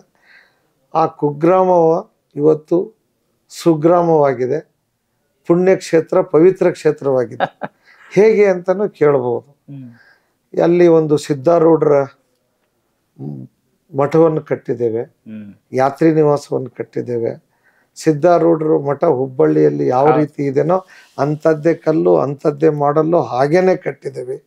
ಸುಂದರವಾದಂಥ ಒಂದು ಸಿದ್ಧಾರೂಢರ ಮಂದಿರಕ್ಕೆ ಸಾವಿರಾರು ಜನ ಬಂದು ಹೋಗ್ತಕ್ಕಂಥ ಒಂದು ಪ್ರವಾಸಿ ತಾಣವನ್ನು ಕೂಡ ಮಾಡಿದ್ದೇವೆ.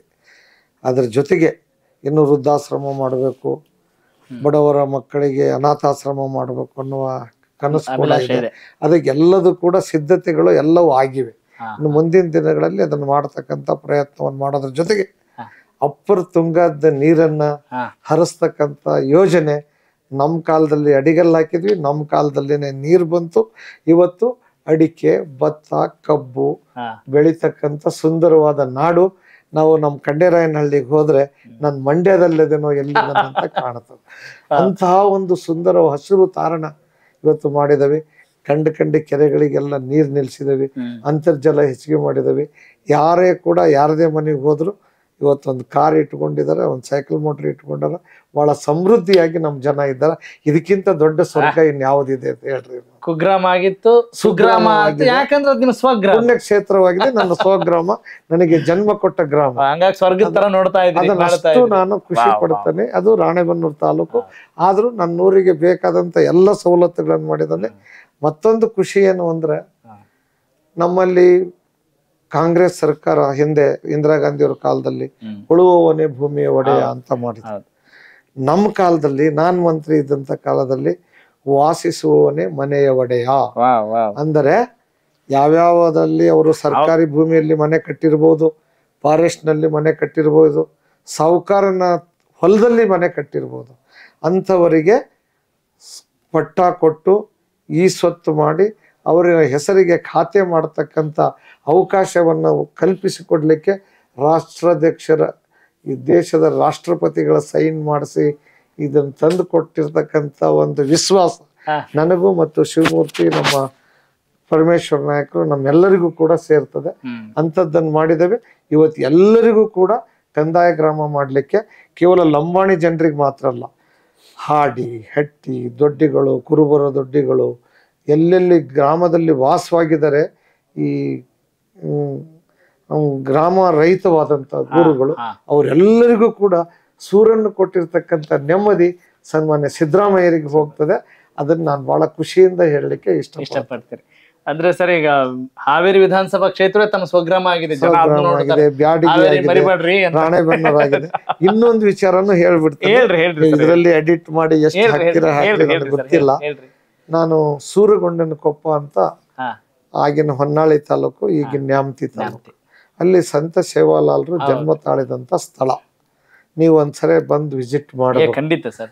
ಅಲ್ಲಿ ಕೇವಲ 2 ದೇವಸ್ಥಾನಗಳನ್ನು ಕಟ್ಟಿದ್ರು. ನಾನು ಅಲ್ಲಿ ಕ್ಷೇತ್ರದ 2013ರಲ್ಲಿ ನಾನು ಶಾಸಕನಾದಾಗ ನನಗೆ ಅದರ ಅಧ್ಯಕ್ಷಗಿರಿಯನ್ನು ಸಮುದಾಯದವರು ವಹಿಸಿಕೊಟ್ಟಿದ್ರು. ಇವತ್ತು ಒಂದು 100 ಕೋಟಿಗಿಂತಲೂ ಹೆಚ್ಚು ಖರ್ಚು ಮಾಡಿ ಅಲ್ಲಿ ರೆಸಿಡೆನ್ಸಿಯಲ್ ಸ್ಕೂಲ್ ಮಾಡಲಿಕ್ಕೆ ಎಲ್ಲ ರೀತಿಯ ಪ್ರಯತ್ನ ಮಾಡಿದ್ದೇವೆ. ಅಲ್ಲಿ ಇವತ್ತೇನೆ ಅದನ್ನು ಡಬಲ್ ರೋಡ್ ಮಾಡಲಿಕ್ಕೆ ಇದನ್ನು ಮಾಡಿದ್ದೇವೆ. ಒಂದು ಪ್ರವಾಸಿ ಸ್ಥಾನವನ್ನು ಮಾಡಿದ್ದೇವೆ. ಇವತ್ತು ಬಂದಂಥ ಪ್ರವಾಸಿಗರು 1 ದಿನ 2 ದಿನ ಉಳಿದು ಹೋಗ್ತಕ್ಕಂಥ ಪ್ರವಾಸಿ ಸ್ಥಳ ಅಂತ ಹೇಳಿ ಇವತ್ತು ಕರ್ನಾಟಕ ಸರ್ಕಾರದವರು ಡಿಕ್ಲೇರ್ ಮಾಡಿದ್ದಾರೆ. ಅನೇಕ ಅಭಿವೃದ್ಧಿ ಕೆಲಸಗಳನ್ನು ಮಾಡುವುದರಲ್ಲಿ ಮತ್ತೆ ಇನ್ನೊಂದು ಹೇಳ್ರಿ ಸರ್. ನಮ್ಮ ಜನಗಳು ಮಾರಿಯಮ್ಮ ನಮ್ಮ ಕುಲದೇವತೆ, ಏನು ಸಿರ್ಸಿ ಮಾರಿಕಾಂಬ ಕುಲದೇವತೆ. ಸೇವಾಲಾಲ್ರು ಒಬ್ಬ ಸತ್ಪುರುಷರು, ಗುರುಗಳು. ಅವರು ಯಾವುದೇ ಬೇಟೆ ಮತ್ತೊಂದನ್ನು ತಗೊಳ್ಳಲ್ಲ, ಅವರು ಸಿಹಿ ಅಡಿಗೆಯವರು. ಹಾಗಾಗಿ ನಾನು ಹೋದ ನಂತರ ಅಲ್ಲಿ ಒಂದೇ ಒಂದು ಕುರಿಗನ್ನು ಕೂಡ ಕಡಿಸಿಲ್ಲ. ಎಲ್ಲರೂ ಬರಬೇಕು, ನೋಡಬೇಕು. ಇವತ್ತು ಶೂದ್ರರಿಂದ ಹಿಡಿದು ಬ್ರಾಹ್ಮಣರವರೆಗೂ ಎಲ್ಲ ಸಮುದಾಯದ ಸ್ವಾಮಿಗಳು ಎಲ್ಲರೂ ಬಂದು ಆ ಕ್ಷೇತ್ರವನ್ನು ನೋಡಿ ಭಾಳ ಖುಷಿಪಟ್ಟು ಹೋಗ್ತಾರೆ. ಅಂಥ ಕ್ಷೇತ್ರವನ್ನು ಅಭಿವೃದ್ಧಿಯ ಪಥದಲ್ಲಿ ಸಾಗಿಸಿದ್ದೇವೆ. ಅಲ್ಲಿ ಇವತ್ತು ನಾವು ರೆಸಿಡೆನ್ಷಿಯಲ್ ಸ್ಕೂಲು, ITI ಕಾಲೇಜು, ಆಮೇಲೆ ನಮ್ಮ ಕಸೂತಿ ಕೇಂದ್ರವನ್ನು ಮಾಡ್ತಕ್ಕಂಥ ಯೋಜನೆಗೆ ಸುಮಾರು 6 ಎಕರೆ ಜಾಗನೂ ಕೂಡ ತೆಗೆದುಕೊಂಡಿದ್ದೇವೆ. ಇವತ್ತು 4 ಎಕರೆ ಇದ್ದಂಥ ಕ್ಷೇತ್ರ ಇವತ್ತು ಒಂದು 50 ಎಕರೆ ಜಮೀನನ್ನು ಕೂಡ ಹೊಂದಿರ್ತಕ್ಕಂಥ ಆ ಹೆಮ್ಮೆ ನನಗಿದೆ. ಅಲ್ಲಿ ಮಕ್ಕಳಿಗೆ ವಲಸೆ ಹೋಗ್ತಾರೆ ನಮ್ಮ ಸಮುದಾಯದವರೆಲ್ಲ, ಎಲ್ಲಿಗೋ ಅವ್ರ ಮಕ್ಕಳಿಗೆ ಎಜುಕೇಷನ್ ಕೊಡಿಸೋದಿಲ್ಲ. ಹಾಗಾಗಿ ಅವರು LKG UKG ಇಂದ PUC ವರೆಗೆ ಅಲ್ಲಿ ಓದಬೇಕು, ಅವರಲ್ಲಿ ಅಲ್ಲೇ ಇರಬೇಕು ಅನ್ನುವ ಒಂದು ಬೇಡಿಕೆಯನ್ನು ಸನ್ಮಾನ್ಯ ಮುಖ್ಯಮಂತ್ರಿಗಳು ಅದಕ್ಕೆ ಮನ್ನಿಸಿ ಈ ಸಾರಿ ಸುಮಾರು 42 ಕೋಟಿ ರೂಪಾಯಿ ಹಣ ಇನ್ನು ಸ್ವಲ್ಪ ದಿವಸಗಳಲ್ಲಿ ಕೊಡ್ತಾರೆ. ಅದನ್ನು ಆದ್ರಂತೂ ನನ್ನ ಜೀವನ ಹುಟ್ಟಿದ್ದಕ್ಕೆ ಸಾರ್ಥಕ ಆಯ್ತು ಅನ್ನೋದು ನನಗೆ ನೆಮ್ಮದಿ ಇದೆ. ಇಲ್ಲ, ಒಬ್ಬ ಶಾಸಕರು ಇದೇ ರೀತಿ ಖುಷಿಯಾಗಿದ್ರೆ ಬಹುಶಃ ಅವ್ರ ಕ್ಷೇತ್ರದ ಕೆಲಸಗಳನ್ನು ಮಾಡ್ಲಿಕ್ಕೆ ಸಾಧ್ಯ ಅಂತ ಅನ್ಸುತ್ತೆ. ಹಾಗೇನೆ ನಿಮ್ಮ ಈ ರಾಜಕೀಯದ ಸೇವೆಯಲ್ಲಿ ನಿಮ್ಮ ಕುಟುಂಬದ ಸಹಕಾರ ಎಷ್ಟಿದೆ?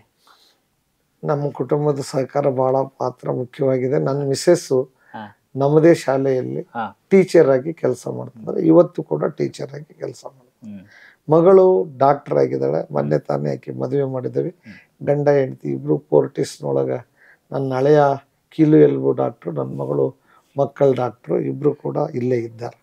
ಆಮೇಲೆ ನನ್ನ ಮಗನೂ ಕೂಡ ನನಗೆ ಎಲ್ಲ ರೀತಿಯ ಸಹಾಯ ಸಹಕಾರ, ಚುನಾವಣೆಯಲ್ಲಿ ಎಲ್ಲ ರೀತಿಯಿಂದ ಅಡ್ಡಾಡಿ ಮಾಡಿ ನನ್ನನ್ನು ಗೆಲ್ಲಿಸ್ಲಿಕ್ಕೆಲ್ಲ ಪ್ರಯತ್ನ ಮಾಡಿದ್ದಾರೆ.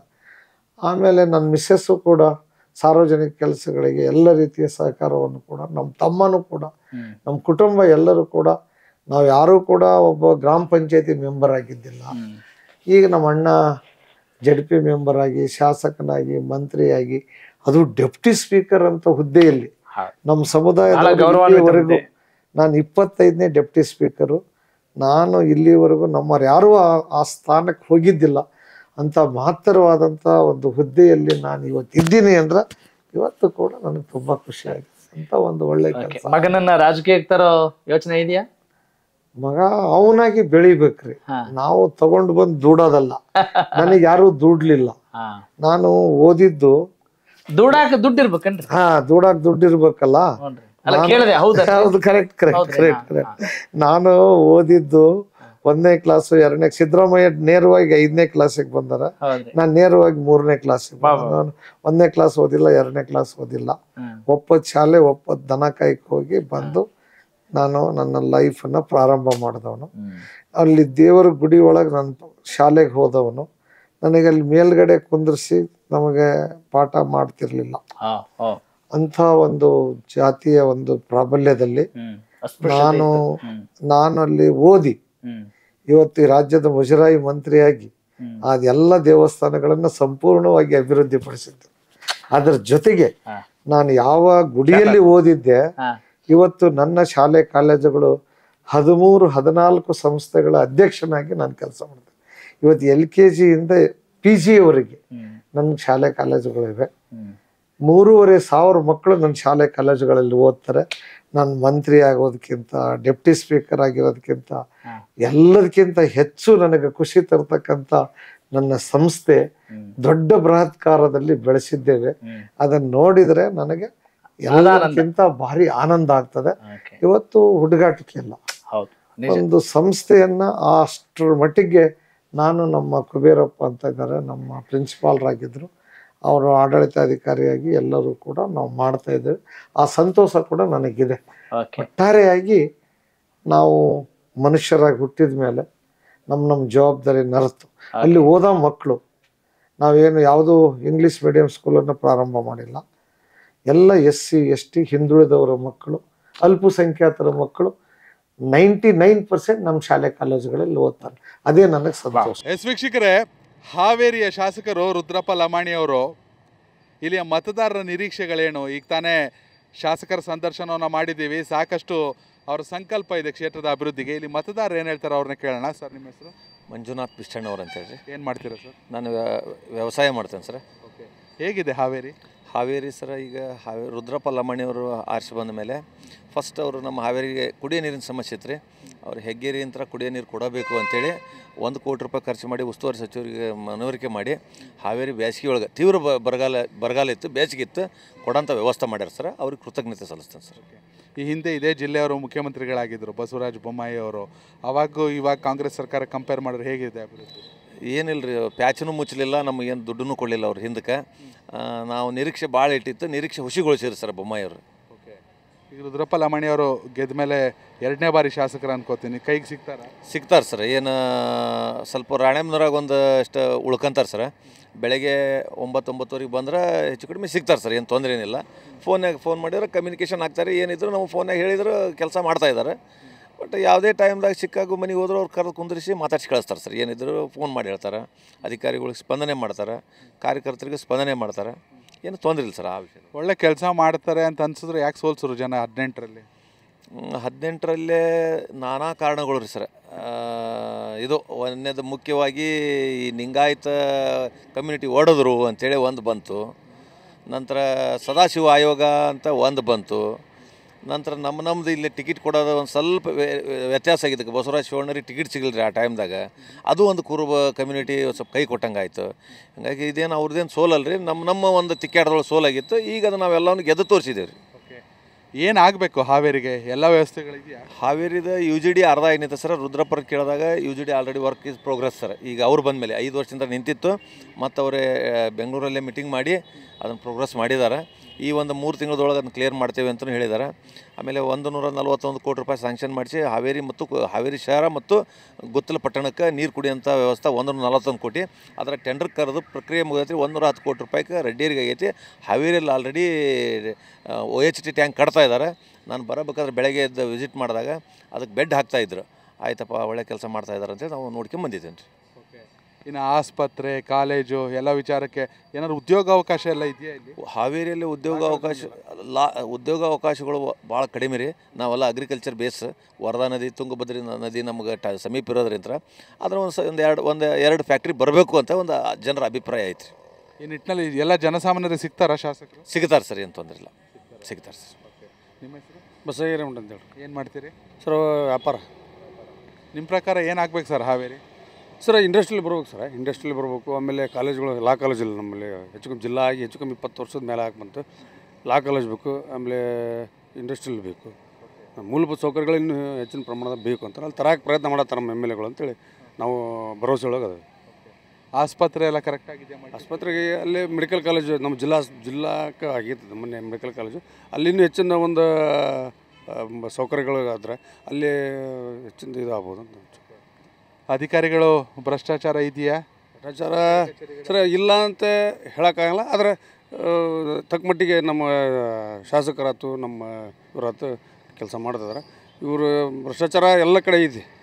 ಈ ಹಿಂದೆ BJP ಶಾಸಕರಿದ್ದರು, BJP ಸರ್ಕಾರ ಇತ್ತು, ನಿಮ್ಮ ಜಿಲ್ಲೆಯವರೇ ಮುಖ್ಯಮಂತ್ರಿ ಇದ್ದರು. ಹಾವೇರಿ ನಿಜಕ್ಕೂ ರಾಜ್ಯದಲ್ಲಿ ಒಂದು ಮೈಲಿಗಲ್ಲ ಅನ್ನೋ ಮಟ್ಟಕ್ಕೆ ಅಭಿವೃದ್ಧಿ ಆಯಿತಾ? ಇಲ್ಲ ಸರ್, ಅದೇ ನೋವು ನಮಗೆ. ನಮ್ಮ ಜಿಲ್ಲಾದವರು ಮುಖ್ಯಮಂತ್ರಿ ಆದಂಥ ಒಂದು ಹೆಮ್ಮೆ ಇತ್ತು ನಮಗೆ. ಏನಾರು ಹೆಚ್ಚಿನ ಅನುದಾನ ತರ್ತಾರ ಅಂತ ನಾವು ವಿಚಾರ ಮಾಡಿದ್ವಿ. ಯಾವುದೇ ಹೆಚ್ಚಿನ ಅನುದಾನ ಅಲ್ಲ, ಕನಿಷ್ಠ ಪಕ್ಷನ ಅನುದಾನ ಬರಲಿಲ್ಲ ನಮಗೆ. ಏನು ಅಭಿವೃದ್ಧಿ ಕೆಲಸ ಶೂನ್ಯ ಅವರಿದ್ದಾಗ. ಈಗ ಬೊಮ್ಮಾಯಿ ಅವರು ಸಂಸದರಾಗಿದ್ದಾರೆ, ಏನೋ ನಿರೀಕ್ಷೆ ಇದೆಯಾ ಜಿಲ್ಲೆಗೆ? ಸರ್ ಅನಿರೀಕ್ಷಿತವಾಗಿ ಗೆದ್ದರು ಅವರು. ಅವರೇನು ಹೋರಾಟ ಮಾಡಿ ಗೆದ್ದಾರಲ್ಲ, ಅನಿರೀಕ್ಷಿತವಾಗಿ ಏನೋ ಒಂದು ಹೊಂದಾಣಿಕೆಯಿಂದ ಗೆದ್ದರು ಅವರು. ಆದರೆ ಏನು ನಿರೀಕ್ಷಿತ ಮಟ್ಟದಲ್ಲಿ ಕೆಲಸ ಮಾಡ್ತಾಯಿಲ್ಲ. ಇನ್ನೂ MP ಆದರು, ಸಂಸದರಾದರು, ಇನ್ನೂ ಹೆಚ್ಚಿನ ಕೆಲಸಗಳು ನಿರೀಕ್ಷೆ ಮಾಡ್ತಿದ್ದೆ ಅವರಿಂದ. ಫಿಕ್ಸಿಂಗ್ ಮಾಡ್ಕೊಂಡು ಗೆದ್ದರು? ಇಲ್ಲ, ಫಿಕ್ಸಿಂಗ್ ಅಂತಂದ್ರೆ ಮಾಡ್ಕೊಂಡಿರ್ಬೋದು, ಯಾಕಂದರೆ ಗೆಲ್ಲಂಥ ಕ್ಯಾಂಡಿಡೇಟ್ ಅಲ್ಲ. ಅವ್ರ ಮಗಂಗೆ ಏನಾಯಿತು? ಅಲ್ರಿ ಹೋದ್ಸಲ 1 ಲಕ್ಷ 1.5 ಲಕ್ಷ ಲೀಡಿಂದ ಇವರು ಗೆದ್ದಿದ್ರು. ಇವರು ಬೇರೆ ಹೆಚ್ಚು ಕಮ್ಮಿ 30-35 ಸಾವಿರ ಲೀಡಿಂದ ಗೆದ್ದರೆ ಇನ್ನೊಂಚೂರು ಏನೋ ಒಂದು ಹೊಂದಾಣಿಕೆಯಿಂದ ಗೆದ್ದಾರಂತ. ಆದರೆ ನಿಜವಾದ ಗೆಲ್ಲವಲ್ಲ ಅವ್ರದ್ದು ಅಂತ. ಶಿಗ್ಗಾವಿ ಬೈ ಎಲೆಕ್ಷನಲ್ಲಿ ಏನಾಯ್ತು ಅವ್ರ ಮಗನಿಗೆ? ಅವರು ಅಂದರೆ ವಂಶ ಪರಂಪರೆ ರಾಜಕಾರಣ ಅವರ ಬೇಡ ಅಂತಾರೆ, ಅವ್ರ ಪಕ್ಷರ ಬೇಡ ಅಂತಾರೆ. ಹಾಗಾಗಿ ಬೊಮ್ಮಾಯಿ ಅವ್ರ ಮಗನಿಗೆ ಟಿಕೆಟ್ ಕೊಟ್ಟರೆ ಮತ್ತು ಈ ಉಳ್ಕಾದ ಕಾರ್ಯಕರ್ತರು ಬೇಜಾರಾಗಿ ಕಾಂಗ್ರೆಸ್ ಪಕ್ಷದ ನಮ್ಮ ಅಭಿವೃದ್ಧಿ ಕೆಲಸಗಳನ್ನು ನೋಡಿ ಅಂದ್ರೆ ಇದಿರ್ಬೋದು, ಶಕ್ತಿ ಯೋಜನೆ ಇರ್ಬೋದು, ಗ್ಯಾರಂಟಿ ಯೋಜನೆಗಳನ್ನ ನೋಡಿ ಓಟ್ ಹಾಕಿರಲ್ಲಿ. ಆಮೇಲೆ ಪಠಾಣ ಸಾಹೇಬರು ಒಳ್ಳೆ ಕೆಲಸಗಾರ ಅದಾರೆ, ಯಂಗ್ಸ್ಟರ್ ಅದಾರೆ. ಹಾವೇರಿಗೆ ಏನು ಆಗ್ಬೇಕು ಸರ್? ಶಾಸಕರಿಗೆ ಏನು ರಿಕ್ವೆಸ್ಟ್ ನಿಮ್ಗೆ? ಶಾಸಕರಿಗೆ ಏನು ರಿಕ್ವೆಸ್ಟ್ ಇಲ್ಲ ಸರ್, ಕೆಲಸ ಮಾಡ್ತಿದ್ದಾರೆ ಅವರು. ಆದರೆ ಜನರಿಗೆ ಮಧ್ಯೆ ಇನ್ನೂ ಹೆಚ್ಚಿನ ಜನಕ್ಕೆ ಸಿಗಲಿ ಅಂತ. ತುಂಬ ಸಾಫ್ಟ್ ರುದ್ರಪ್ಪ ಲಮಾಣಿ ಅವರು ಅಂತಾರೆ. ಆ ಸಾಫ್ಟ್ ಇದ್ರೆ ಅಧಿಕಾರಿಗಳು ಶಿಸ್ತಾಗಿ ಕೆಲಸ ಮಾಡ್ತಾರೆ. ಇಲ್ಲ, ಸಾಫ್ಟ್ ಇದ್ದಾರೆ ರೀ, ಸಾಫ್ಟ್ ಇರಬೇಕು. ಅದೇ ಒಂದು ಎಲ್ಲೋ ಮನಸ್ಸು ಆಗ್ತದೆ ಅಂತ ನಮ್ಗೆ ಅನ್ಸುತ್ತೆ. ಅವ್ರು ಸಾಫ್ಟ್ ಇದಾರಲ್ಲ, ಅದೇ ಮನಸ್ಸು ಆಗ್ತಿದೆ ಅನ್ಸುತ್ತೆ. ಸ್ವಲ್ಪ ಒಂದಿಟ್ಟು ಇನ್ನೂ ಸ್ವಲ್ಪ ಸ್ಟ್ರಾಂಗ್ ಆಗಲಿ ಅಂತ ನಮ್ಮ ಉದ್ದೇಶ, ನಮ್ಮ ಹಾರೈಕೆ. ಅವ್ರ ಮಗ ದರ್ಶನ್ ಆಕ್ಟಿವ್ ಇದ್ದಾರೆ? ಆ್ಯಕ್ಟಿವ್ ಇದ್ದಾರೆ ಸರ್, ಇದ್ದಾರೆ ಇರ್ಬೋದು ಸರ್, ಇರ್ಬೋದು. ಅದ್ರ ಬಗ್ಗೆ ಇನ್ನೂ ನಮ್ಗೆ ಎಲ್ಲಿ ಹೇಳಿಲ್ಲ ಅವರು ಸಾರ್ವಜನಿಕ ಹೇಳಿಲ್ಲ, ಸಿಗ್ಬೋದು ಸರ್. ರುದ್ರಪ್ಪ ಲಮಾಣಿ ಅವರು ಸ್ವಲ್ಪ ಅಗ್ರೆಸಿವ್ ಆಗ್ಬೇಕು ಅಂತ ಏನಿಲ್ಲ ಸರ್. ಸ್ವಲ್ಪ ಒಂದಿಟ್ಟು ಜನರ ಕಷ್ಟಗಳನ್ನ ಕೇಳ್ತಾರೆ, ಆದ್ರೂ ಸ್ವಲ್ಪ ಸ್ಟ್ರಾಂಗ್ ಆಗ್ಬೇಕು ಅಂತ. ಅಗ್ರೆಸಿವ್ ಅನ್ನೋಕ್ಕಿಂತ ಸ್ಟ್ರಾಂಗ್ ಆಗ್ಬೇಕು ಅಂತ. ಈಗ ಕೈಗಾರಿಕೆಗಳು ಬೇಕು ಅಂದ್ರಿ, ನೀರಾವರಿ, ಕುಡಿಯೋ ನೀರು ಎಲ್ಲ ಸಮಸ್ಯೆ ಏನೂ ಇಲ್ವಾ? ನೀರಿನ ಸಮಸ್ಯೆ ಇಲ್ಲ ಸರ್, ನೀರಿನ ಸಮಸ್ಯೆ ನಮ್ದು ಯಾವ್ದು ನೀರಿನ ಸಮಸ್ಯೆ ಇಲ್ಲ. ಅವ್ರು ಬಂದಾಗ ಸುಟ್ಟು ಅನ್ನೋಕ್ಕಿಂತ ಹಾವೇರಿಗೆ ಮೊದಲಿತ್ತು, ಈಗಿಲ್ಲ, ಪರವಾಗಿಲ್ಲ. ಹಾವೇರಿ ಅಂದ ತಕ್ಷಣ ಒಂದು ಕಡೆ ಏಲಕ್ಕಿ ನಾಡು, ಮತ್ತೊಂದು ಕಡೆ ಸಂತ ಶಿಶುನಾಳ ಶರೀಫರು, ಸರ್ವಜ್ಞ, ಕನಕದಾಸರು, ಎಲ್ಲರ ನಾಡು. ಅದು ಎಲ್ಲರೂ ಆ ಎಲ್ಲ ಹೆಸರುಗಳು ಅಚ್ಚಳಿಯಾಗಿ ಉಳಿಬೇಕು ಅಂದರೆ ಏನಾರು ಅಭಿವೃದ್ಧಿ ಕೆಲಸ ಆಗಬೇಕಾ? ಸ್ಮಾರಕಗಳಾಗಬೇಕಾ? ಸ್ಮಾರಕಗಳು ಆಗ್ತದೆ ಸರ್, ಒನ್ ಬೈ ಒನ್ ಆಗ್ತದೆ ಸರ್. ಇನ್ನೂ ಹೆಚ್ಚಿನ ಅಭಿವೃದ್ಧಿ ಕೆಲಸಗಳು ಆಗ್ಬೇಕು. ಗ್ಯಾರಂಟಿ ಯೋಜನೆಗಳೆಲ್ಲ ನೀಟಾಗಿ ತಲುಪಿದೆ? ತಲುಪಿದೆ, ಪ್ರತಿಯೊಬ್ಬರು ತಲುಪಿದೆ ಸರ್, ಪ್ರತಿಯೊಬ್ಬ ಸಾಮಾನ್ಯ ಜನಕ್ಕೂ ತಲುಪಿದೆ. ಸರ್, ನಿಮ್ಮ ಹೆಸರು? ನಾನು ರಮೇಶ್ ಆನವಟ್ಟೆ ಅಂತೇಳಿ. ಸರ್, ಹೇಗಿದೆ ನಿಮ್ಮ ಪ್ರಕಾರ ಹಾವೇರಿ? ಸಾಕಷ್ಟು ಚುನಾವಣೆಗಳನ್ನ, ಸಾಕಷ್ಟು ಶಾಸಕರುಗಳನ್ನ ನೋಡಿರ್ತೀರಾ. ನಿಮ್ಮದೇ ಜಿಲ್ಲೆ ಮುಖ್ಯಮಂತ್ರಿನ ನೋಡಿದ್ರಿ, ಈ ಹಿಂದೆ ಕೂಡ ಮುಖ್ಯಮಂತ್ರಿ ಆಗಿದ್ದರು ಬೊಮ್ಮಾಯಿ ಅವರು, ದೊಡ್ಡ ಬೊಮ್ಮಾಯಿ ಅವರು. ಹಾವೇರಿ ಅಭಿವೃದ್ಧಿ ಆಗಿದೆಯಾ? ಏನಾಗಬೇಕು? ನಿಜ ಹೇಳ್ಬೇಕಂದ್ರೆ ಈ ನಾವು ಹಿಂದೆಲ್ಲ ಮುಖ್ಯಮಂತ್ರಿಗಳನ್ನು ನೋಡ್ಕೊತ ಬಂದೀವಿ. ಇಲ್ಲಿ ಉದಾಹರಣೆಗೆ ಪಕ್ಕದ ಜಿಲ್ಲೆ ಶಿವಮೊಗ್ಗ, ಯಡಿಯೂರಪ್ಪನವರು ಸಾಕಷ್ಟು ಅಭಿವೃದ್ಧಿನ ಮಾಡಿದರು. ಶಿವಮೊಗ್ಗನ ಶಿಕಾರಿಪುರಕ್ಕೆ ಕೊಂಡ್ರೆ ನಾವೆಲ್ಲೋ ಬಂದೇವೆ ಅನ್ನಂಗೆ ಆ ರೀತಿ ಅವರು ಮುಖ್ಯಮಂತ್ರಿಯಾಗಿ ಅವರ ಸ್ವಂತ ಸ್ಥಳವನ್ನು ಆ ರೀತಿ ಅಭಿವೃದ್ಧಿ ಮಾಡಿದರು. ಮಾನ್ಯ ನಮ್ಮ ಕಳೆದ ಮಾಜಿ ಮುಖ್ಯಮಂತ್ರಿ ಬೊಮ್ಮಾಯಿ ಅವರು, ಈಗ ಹಾಲಿ ಸಂಸದರು, ಅವರು ನಮ್ಮ ಜಿಲ್ಲೆಯವರಾಗಿ ನಮ್ಮ ಜಿಲ್ಲೆಗೆ ಏನೋ ಅವರು ಕೊಡುಗೆ ಆಗಲಿಲ್ಲ. ಆಯಾ ಜಿಲ್ಲೆಯೊಳಗೆ ಸುಮಾರು ಸಾವಿರಾರು ಕೋಟಿ ಅನುದಾನನ ತಂದು ಅವರು ಸಾಕಷ್ಟು ಅಭಿವೃದ್ಧಿ ಮಾಡಿದರು. ಬಟ್ ನಮ್ಮ ಹಾವೇರಿ ಜಿಲ್ಲೆಗೆ ಅವರ ಕೊಡುಗೆ ಶೂನ್ಯ. ಅವರು ಸ್ವಂತ ಸ್ಥಳಕ್ಕೆ ಹೋದರೆ ಸವಣೂರು ಶಿಗ್ಗಾಂವ್ಗೆ ಹೋದರೂ ಕೂಡ ಅಲ್ಲಿ ಕಾಲಿಡಂಗಿಲ್ಲ. ಅಂಥ ಊರೊಳಗೆ ಅಂಥ ಗೊಬ್ಬು ನಾಥ ಪರಿಸ್ಥಿತಿ ಸಿಗ್ಗಾಂವ್ ಸವಣೂರೊಳಗೆ ಅನ್ಕ ಕಾಲಿಡಂಗಿಲ್ಲ. ಒಬ್ಬ ಮುಖ್ಯಮಂತ್ರಿಯಾಗಿ ತಮ್ಮ ಏನು ಅವ್ರು ಆರಿಸಿ ಬಂದಂಥ ಸ್ಥಳನೇ ಭಾಳ ನೆಗ್ಲೆಕ್ಟ್ ಮಾಡಿದ್ರು. ಮತ್ತು ಜಿಲ್ಲೆಗೂ ಕೂಡ ಅಂತ ಅವ್ರು ಹೇಳ್ಕೊಳಂಥ ಏನು ತಂದುಕೊಳ್ಳಿಲ್ಲ. ಮೆಡಿಕಲ್ ಕಾಲೇಜನ್ನು ತಂದರು, ಇನ್ನೂ ಮೆಡಿಕಲ್ ಕಾಲೇಜು ಉದ್ಘಾಟನೆ ಆಗಿಲ್ಲ. ಆ ಮೆಡಿಕಲ್ ಕಾಲೇಜು ಹಂಗೆ ಬಿತ್ತು. ಅದನ್ನು ತಂದೇವಿ, ಇದನ್ನು ತಂದೇವಿ ಅಂದ್ರೆ ಹೊರತು ಅವ್ರ ಸ್ವಂತ ಅಭಿವೃದ್ಧಿ ಆದರೂ ಹೊರತು ಜಿಲ್ಲೆಯನ್ನು ಯಾವುದೇ ರೀತಿ ಅಭಿವೃದ್ಧಿ ಮಾಡಿಲ್ಲ. ಮತ್ತು ಈಗ ಕಾಂಗ್ರೆಸ್ ಸರ್ಕಾರ ಪ್ರಚಲಿತವಾಗಿ ಕಾಂಗ್ರೆಸ್ ಸರ್ಕಾರ ಇದೆ ಪ್ರಸ್ತುತ ಸಾಲಿನೊಳಗೆ. ಮತ್ತು ಈಗ ಕೂಡ ನಮ್ಮಲ್ಲಿ ಕೂಡ ಈಗ ಸ್ಥಳೀಯವಾಗಿ 6 ಮಂದಿನೂ MLAಗಳು ಕಾಂಗ್ರೆಸ್ MLAಗಳೇ ಇದ್ದಾರೆ. ಹೊರಗಿನವರು ಜಿಲ್ಲಾ ಮಂತ್ರಿ ಆಗಿದ್ದಾರೆ. ಅದರಿಂದ ನಮ್ಮ ಜಿಲ್ಲೆಯಲ್ಲಿ ಕುಂಠಿತ ಆಗ್ತಾಯಿದೆ, ಕೆಲಸಗಳು ಆಗ್ತಾಯಿಲ್ಲ. ನಮ್ಮ ಜಿಲ್ಲೆಯಲ್ಲಿ 6 ಶಾಸಕರು ಇರೋದ್ರಿಂದ ನಮ್ಮ ಜಿಲ್ಲೆಯವ್ರಿಗೆ ಯಾರಿಗಾರು ಒಬ್ಬರು ಸಚಿವ ಸ್ಥಾನ ಕೊಟ್ಟರೆ ಕಾಂಗ್ರೆಸ್ ಸರ್ಕಾರ ಈ ಜಿಲ್ಲೆ ಒಳಗೆ ನಮ್ಮ ಜಿಲ್ಲೆ ಉದ್ಧಾರ ಆಕೈತಿ ಅಂತೇಳಿ ನಾವು ಭಾವಿಸ್ತಾ ಇದ್ದೇನೆ. ಮತ್ತು ಇವತ್ತಿನ ದಿವಸ ನೋಡಿದರೆ ಅನೇಕ ನಮ್ಮ ಇವು ಹೋರಾಟಗಾರರು ಕೂಡ ನಮ್ಮ ಹೆಗ್ಗೆರೆ ಅಭಿವೃದ್ಧಿ ಕೆರೆಯನ್ನು ಮಾಡಬೇಕು, ಅಲ್ಲಿ ಗ್ಲಾಸ್ ಹೌಸ್ ಮಾಡಬೇಕು ಅಂತಂದ್ವಿ. ಸುಮಾರು ಹಿಂದೆ 6 ಕೋಟಿ ರೂಪಾಯಿ ಅದನ್ನು ನೀರಾಗಿ ಹಾಕಿದರು. ಅದಕ್ಕೆ ಆ ಗ್ಲಾಸ್ ಹೌಸ್ ಸಕ್ಸಸ್ ಆಗಿಲ್ಲ. ಆ ಗ್ಲಾಸ್ ಹೌಸನ್ನು ಅತಿ ಶೀಘ್ರದಲ್ಲಿ ನಿರ್ಮಾಣ ಮಾಡಬೇಕು. ಮತ್ತು ನಮಗೀಗ DCC ಬ್ಯಾಂಕಿಂದು ಒಂದು ಇದು ಇದೆ, ಅದು ಕೂಡ ಮಾಡಬೇಕು. ಇವತ್ತಿನ ದಿವಸ ತುರ್ತು ಪರಿಸ್ಥಿತಿ ಅಂತಂದರೆ ಎಮರ್ಜೆನ್ಸಿ ಯಾವ ಆಕ್ಸಿಡೆಂಟ್ ಕೇಸ್ ಬಂದರೆ ಇವತ್ತಿನ ದಿವಸ ದಾವಣಗೆರೆ ಹುಬ್ಳಿಗೆ ಹೋಗ್ಬೇಕು. ಆ ನಿಟ್ಟಿನೊಳಗೆ ನಮ್ಮ ಪರಿಸ್ಥಿತಿ ಇದೆ. ಅದಕ್ಕೆ ಅತಿ ಶೀಘ್ರದೊಳಗೆ ನಮ್ಮಲ್ಲಿ ಇದ್ದಂಥ ಮೆಡಿಕಲ್ ಕಾಲೇಜನ್ನು ಎಲ್ಲ ಅಭಿವೃದ್ಧಿಯನ್ನು ಪಡಿಸಿ ಅದನ್ನು ಜನರಿಗೆ ಆ ಒಂದು ಅವಕಾಶ ಮಾಡಿಕೊಡ್ಬೇಕು ಅಂಥೇಳಿ ನಾನು ಇವತ್ತಿನ. ಮತ್ತು ವಿಶ್ವವಿದ್ಯಾಲಯದ ಕೂಡ ನಮ್ಮ ಹಾವೇರಿ ಬೇಡಿಕೆ ಇದೆ. ಈವರೆಗೂ ಕೂಡ ವಿಶ್ವವಿದ್ಯಾಲಯ ಮರುಸ್ಥಾಪನೆ ಆಗಿಲ್ಲ. ಸ್ಯಾಂಕ್ಷನ್ ಆಗಿದೆ ಅಂತಾರೆ ಹೊರತು ಇನ್ನೂ ಅದು ಕೂಡ ಆಗಿಲ್ಲ. ಹಲವಾರು ನಮ್ಮ ಹಾವೇರಿ ಜಿಲ್ಲೆ ಹಿಂದುಳಿದಿದೆ. ನೀವು ಕೂಡ ಎಲ್ಲೇ ಪ್ರತಿ ತಾಲೂಕಿನಾಗ ಹೋಗಲಿ, ಸರ್ವಜ್ಞರ ನಾಡು, ಅದು ಕೂಡ ಅಲ್ಲಿ ಏನು ಅಭಿವೃದ್ಧಿ ಆಗಿಲ್ಲ. ಆದ್ದರಿಂದ ಈ ನಮ್ಮ ಹಾವೇರಿಗೆ ಶಾಸಕರು ಕೂಡ ಒಳ್ಳೆ ಶಾಸಕರು ಆರಿಸಿ ಬಂದಿದ್ದಾರೆ, ಒಳ್ಳೆ ಶಾಸಕರು. ಆದರೆ ಅಭಿವೃದ್ಧಿ ಕುಂಠಿತ ಆಗ್ತಾಯಿದೆ. ಶಾಸಕರು ಹಾವೇರಿಯಲ್ಲಿ ಸಾಕಷ್ಟು ಅಭಿವೃದ್ಧಿ ಕಡೆ ಗಮನ ಹರಿಸ್ತಾ ಇದ್ದಾರೆ, ಆದರೆ ಇನ್ನೂ ಅಭಿವೃದ್ಧಿ ಆಗ್ತಾಯಿಲ್ಲ. ಇನ್ನೂ ಹೆಚ್ಚಿನ ಮತ್ತು UGD ತಂದರು. UGD ಈವರೆಗೂ ನಮ್ಮದು ಹಾವೇರಿಯಲ್ಲಿ ಸಕ್ಸಸ್ ಆಗಿಲ್ಲ. ಮತ್ತು ಒಳಚರಂಡಿ ಮತ್ತು ಇದು ತೊಗೊಂಬಂದ್ರು ಏನು 24x7, ಅದು ಕೂಡ ಫೇಲ್ಯೂರ್ ಆಗಿದೆ ಇವತ್ತಿನ ದಿವಸ. ಇನ್ನೂವರೆಗೂ ಜನರಿಗೆ 24x ಕುಡಿಯೋ ನೀರಿನ ಸೌಲಭ್ಯ ಸಿಗ್ತಲ್ಲ. ಮಾನ್ಯ ಶಾಸಕರು, ನಮ್ಮ ಶಾಸಕರು ಆದಷ್ಟು ಬೇಗ ಈ ಎಲ್ಲ ಸಮಸ್ಯೆಗಳನ್ನ ಬಗೆಹರಿಸಿ ಅವರು ನಮ್ಮ ಹಾವೇರಿ ಜನರಿಗೆ ಒಂದು ಕುಡಿಯೋ ನೀರಿನ ಯೋಜನೆ ಮತ್ತು UGD ಯೋಜನೆ ಮತ್ತು ಗ್ಲಾಸ್ ಹೌಸು ಮತ್ತು DCC ಬ್ಯಾಂಕ್ ಇವನ್ನೆಲ್ಲ ಇವರ ಅವಧಿಯೊಳಗೆ ಮಾಡ್ತಾರೆ ಅಂತೇಳಿ ನಾವು ಭಾವಿಸ್ತಾ ಇದ್ದೇನೆ. ಶಾಸಕರು ಜನಸಾಮಾನ್ಯರಿಗೆ ಸಿಗ್ತಾರೆ ಇರ್ತಾರೆ, ಆದರೂ ಅವ್ರು ಈಗ ಉಪಸಭಾಪತಿಗಳ ಅಂದಮೇಲೆ ಅವರು ಕೂಡ ಆಲ್ಮೋಸ್ಟ್ ಮತ್ತು ಬೆಂಗಳೂರು ಹಾವೇರಿ, ಆದರೆ ಪ್ರತಿನಿತ್ಯ ಅವರ ಕಚೇರಿಗೂ ಕೂಡ ಬರ್ತಾ ಇದ್ದಾರೆ ಮತ್ತು ಅವ್ರ ಮನೆಗೂ ಕೂಡ ಸಿಗ್ತಾರೆ. ಜನರಿಗೇನು ಸಿಗ್ತಾರೆ, ಅದ್ರ ಬಗ್ಗೆ ಏನು ತೊಂದರೆ ಇಲ್ಲ. ಆದರೆ ಕೆಲಸ ಆಗಬೇಕಿನ್ನು ಅವ್ರ ಕಡೆ ನಾವು ಅವ್ರಿಗೂ ಕೂಡ ನಾವು ಇದೊಂದು ಸಲಹೆಯನ್ನು ಕೊಡ್ತಾ ಇದ್ದೇನೆ. ತುಂಬ ಸಾಫ್ಟು ರುದ್ರಪ್ಪ ಲಮಾಣಿ ಅವರು ಅಂತಾರೆ. ಅವರ ಸಾಫ್ಟ್ವೇರ್ ಅಧಿಕಾರಿಗಳು ಕೆಲಸ ಮಾಡ್ತಾರೆ ಅನ್ಸುತ್ತೆ. ಇಲ್ಲ, ಅವರು ಸಾಫ್ಟ್ ಅನ್ನೋಕ್ಕೆ ಮನುಷ್ಯ ಸಾಫ್ಟೇ ಇದ್ದಾರೆ, ಆದರೆ ಕೆಲಸದ ವಿಚಾರವಾಗಿ ಯಾವುದೇ ರೀತಿ ಕಾಂಪ್ರಮೈಸ್ ಇಲ್ಲ. ಕೆಲಸದ ವಿಚಾರವಾಗಿ ಯಾವುದೇ ಅಧಿಕಾರಿಗಳೇ ಆಗಲಿ ಅವ್ರೇಂದರೆ ಬೇರೆಯವ್ರ ಹಂಗೆ ಬೈಯೋದಾಗಲಿ ಮಾಡೋದು ಅಲ್ಲ. ಇಲ್ಲ, ಅವ್ರು ಯಾವ ರೀತಿ ಕೆಲಸ ಮಾಡಬೇಕೋ ಆ ರೀತಿ ಕೆಲಸವನ್ನು ತೊಗೋತಾರೆ, ಅದ್ರ ಬಗ್ಗೆ ಏನಿಲ್ಲ. ಸಾಫ್ಟ್ ಇದ್ದರೂ ಕೂಡ ಕೆಲಸದ ವಿಚಾರ ಮಾತ್ರ ಭಾಳ ಸ್ಟ್ರಿಕ್ಟೇ ಇದ್ದಾರೆ. ಲಾ ಆ್ಯಂಡ್ ಆರ್ಡರು ಅಥವಾ ಕರಪ್ಷನ್ನು ಇದೆಯಾ ಹಾವೇರಿಲಿ? ಇಲ್ಲ, ಎಲ್ಲ ಕ್ಲಿಯರ್ ಇದೆಯಾ? ಲ್ಯಾಂಡ್ ಆರ್ಡ್ರ್ ಅನ್ನೋಕ್ಕೆ ಈಗ ಕರಪ್ಷನ್ನು ಅವ್ಯಾವು ಇಂಥವು ನಾವು ಈಗ ಕೇಳಿ ಬಂದಿಲ್ಲ. ಬಟ್ ಅಧಿಕಾರಿಗಳು ಕೆಲವು ವಿಚಾರವಾಗಿ ನೋಡ್ತಾ ಇರ್ತೇವಲ್ಲ, ಈ ಮಡ್ಕ ಮತ್ತು ಉಸ್ಗಿಂದು ಇವೆಲ್ಲ ಇನ್ನೂ ಜೋರ ಇದೆ. ಮಡ್ಕಾದು ಕೂಡ ಅಲ್ಲಲ್ಲೇ ಇದೆ ಮತ್ತು ಅನಧಿಕೃತವಾಗಿ ಹಾವೇರಿ ಒಳಗೆ ಕ್ಲಬ್ ಅದಾವೆ, ಅವಕ್ಕೆ ಕಡಿವಾಣ ಹಾಕಬೇಕು ಅಂತ ನಾನು. ಇವು ಕ್ಲಬ್ ಅಂದರೆ ಅವರು ರಿಸೆಕ್ಷನ್ ಕ್ಲಬ್ ಅಂತೇಳಿ ಏನೋ ಮಾಡ್ಕೊಂಡಿರ್ತಾರೆ, ಅದಕ್ಕೆಲ್ಲ ಅದರದ್ದೇ ಆದಂಥ ನಿಯಮಾವಳಿಗಳಿದಾವೆ.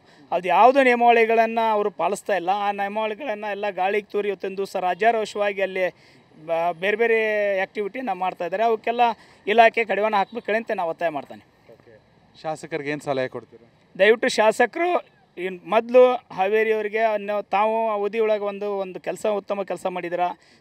ತುಂಗಭದ್ರಾ ಡ್ಯಾಮ್ನಿಂದ ಇವತ್ತಿನ ದಿವಸ ಕಾಲುವೆ ಮೂಲಕ ನಮ್ಮ ಹೆಗ್ಗೇರಿ ಕೆರೆಯನ್ನು ತುಂಬಿಸಿದ್ರಿ, ಅದಕ್ಕೆ ನಾವು ಧನ್ಯವಾದ ಹೇಳ್ತೀವಿ. ಅದೇ ರೀತಿ ಅದನ್ನು ಸದುಪಯೋಗ ಆಗ್ಬೇಕಂದ್ರೆ 24x7 ಕುಡಿಯೋ ನೀರಿಂದನ್ನು ಅತಿ ಶೀಘ್ರದಲ್ಲಿ ಮಾಡಬೇಕಂತೇಳಿ ಅವ್ರು ಕೇಳ್ಕೊತಾರೆ. ನೀರಿನ ಸಮಸ್ಯೆ ಜೋರಾಗಿದೆ ಕುಡಿಯೋ ನೀರಿಗೆ. ಇವಾಗ ಮಳೆಗಾಲ ಇದೀಗ ತಾನೇ ಮುಗಿದಿದೆ, ಈಗ ಸದ್ಯ ನೀರಿನ ಸಮಸ್ಯೆ ಇಲ್ಲ. ಬೇಸಿಗೆ ಒಳಗೆ ಖಂಡಿತ ಸಮಸ್ಯೆ ಆಗುತ್ತೆ. ಅದಕ್ಕೆ ಅವರು ಮುನ್ಸಾಲೋಚನೆ ಮಾಡಿ ಇವತ್ತು ತುಂಗಭದ್ರಾ ಕಾಲುವೆಯಿಂದ ನಮ್ಮ ಹೆಗ್ಗೇರಿ ಕೆರೆಯನ್ನು ತುಂಬಿಸಿದ್ದಾರೆ. ಅದೇ ನೀರನ್ನು ನಮಗೆ 24x7 ಒಂದು ಚಾಲೂ ಮಾಡಿದರೆ ಎಲ್ರಿಗೂ ಕುಡಿಯೋ ನೀರನ್ನು ಸಿಗುತ್ತೆ ಅಂತೇಳಿ ನಾನು ಹೇಳ್ತಾ ಇದ್ದೇನೆ. Thank you sir. ನನ್ನ ಹೆಸರು ಸುಭಾಷ್ ಬೆಂಗಳೂರು ಅಂತೇಳಿ. ಸುಭಾಷ್ ಬೆಂಗಳೂರು ಅಂತೇಳಿ. ಅದು ಬೆಂಗಳೂರು? ಇಲ್ಲ, ಬೆಂಗಳೂರಲ್ಲ, ನನ್ನ ಸರ್ನೇಮ್ ಈ ಕಡೆ ಎಲ್ಲ ಸರ್ನೇಮ್ ಕರೀತಾರೆ. ಈಗ ಹಾವೇರಿ ಜಿಲ್ಲೆ ವಿಚಾರ ಬಂದರೆ, ಹಾವೇರಿ ತಾಲೂಕಿನ ಬಗ್ಗೆ ಬಂದರೆ ಸರ ಯಾರು ಬಂದರೂ 20 ವರ್ಷ ಆಯ್ತು ಇದು ಡೆವಲಪ್ಮೆಂಟ್ ಮಾಡ್ತೀನಿ ಅಂತದಾರ ಅವ್ರ ಯಾರೂ ಮಾಡೋಕ್ಕೆ ಸಾಧ್ಯ ಆಗ್ತಿಲ್ಲ. ಒಂದು ಉದಾಹರಣೆ ಹೇಳ್ಬಿಡ್ತೀನಿ ಸರ. ಇಲ್ಲಿ ಹಾವೇರಿ ನಗರಸಭೆಗೆ ಸಂಬಂಧಪಟ್ಟಂಗೆ ರುದ್ರಪ್ಪ ಲಮಾಣಿ ಸಾಹೇಬರು ಇದ್ದಾಗ UGD ವರ್ಕು ಮತ್ತು ನೇರೋಲೇಕರ್ ಸಾಹೇಬರು ಇದ್ದಾಗ UGD ವರ್ಕ್ ಕಂಪ್ಲೀಟ್ ಸ್ಟಾರ್ಟ್ ಆಯಿತು. ಆದರೆ ಸ್ಟಾರ್ಟ್ ಆಗಿ ಕಳೆದ 20 ವರ್ಷದಿಂದ ಈಗ 2 ಸಲ ನೇರೋಲೇಕರ್ ಬಂದರು, 2 ಸಲ ರುದ್ರಪ್ಪ ಲಮಾಣಿಯವರು ಬಂದರು.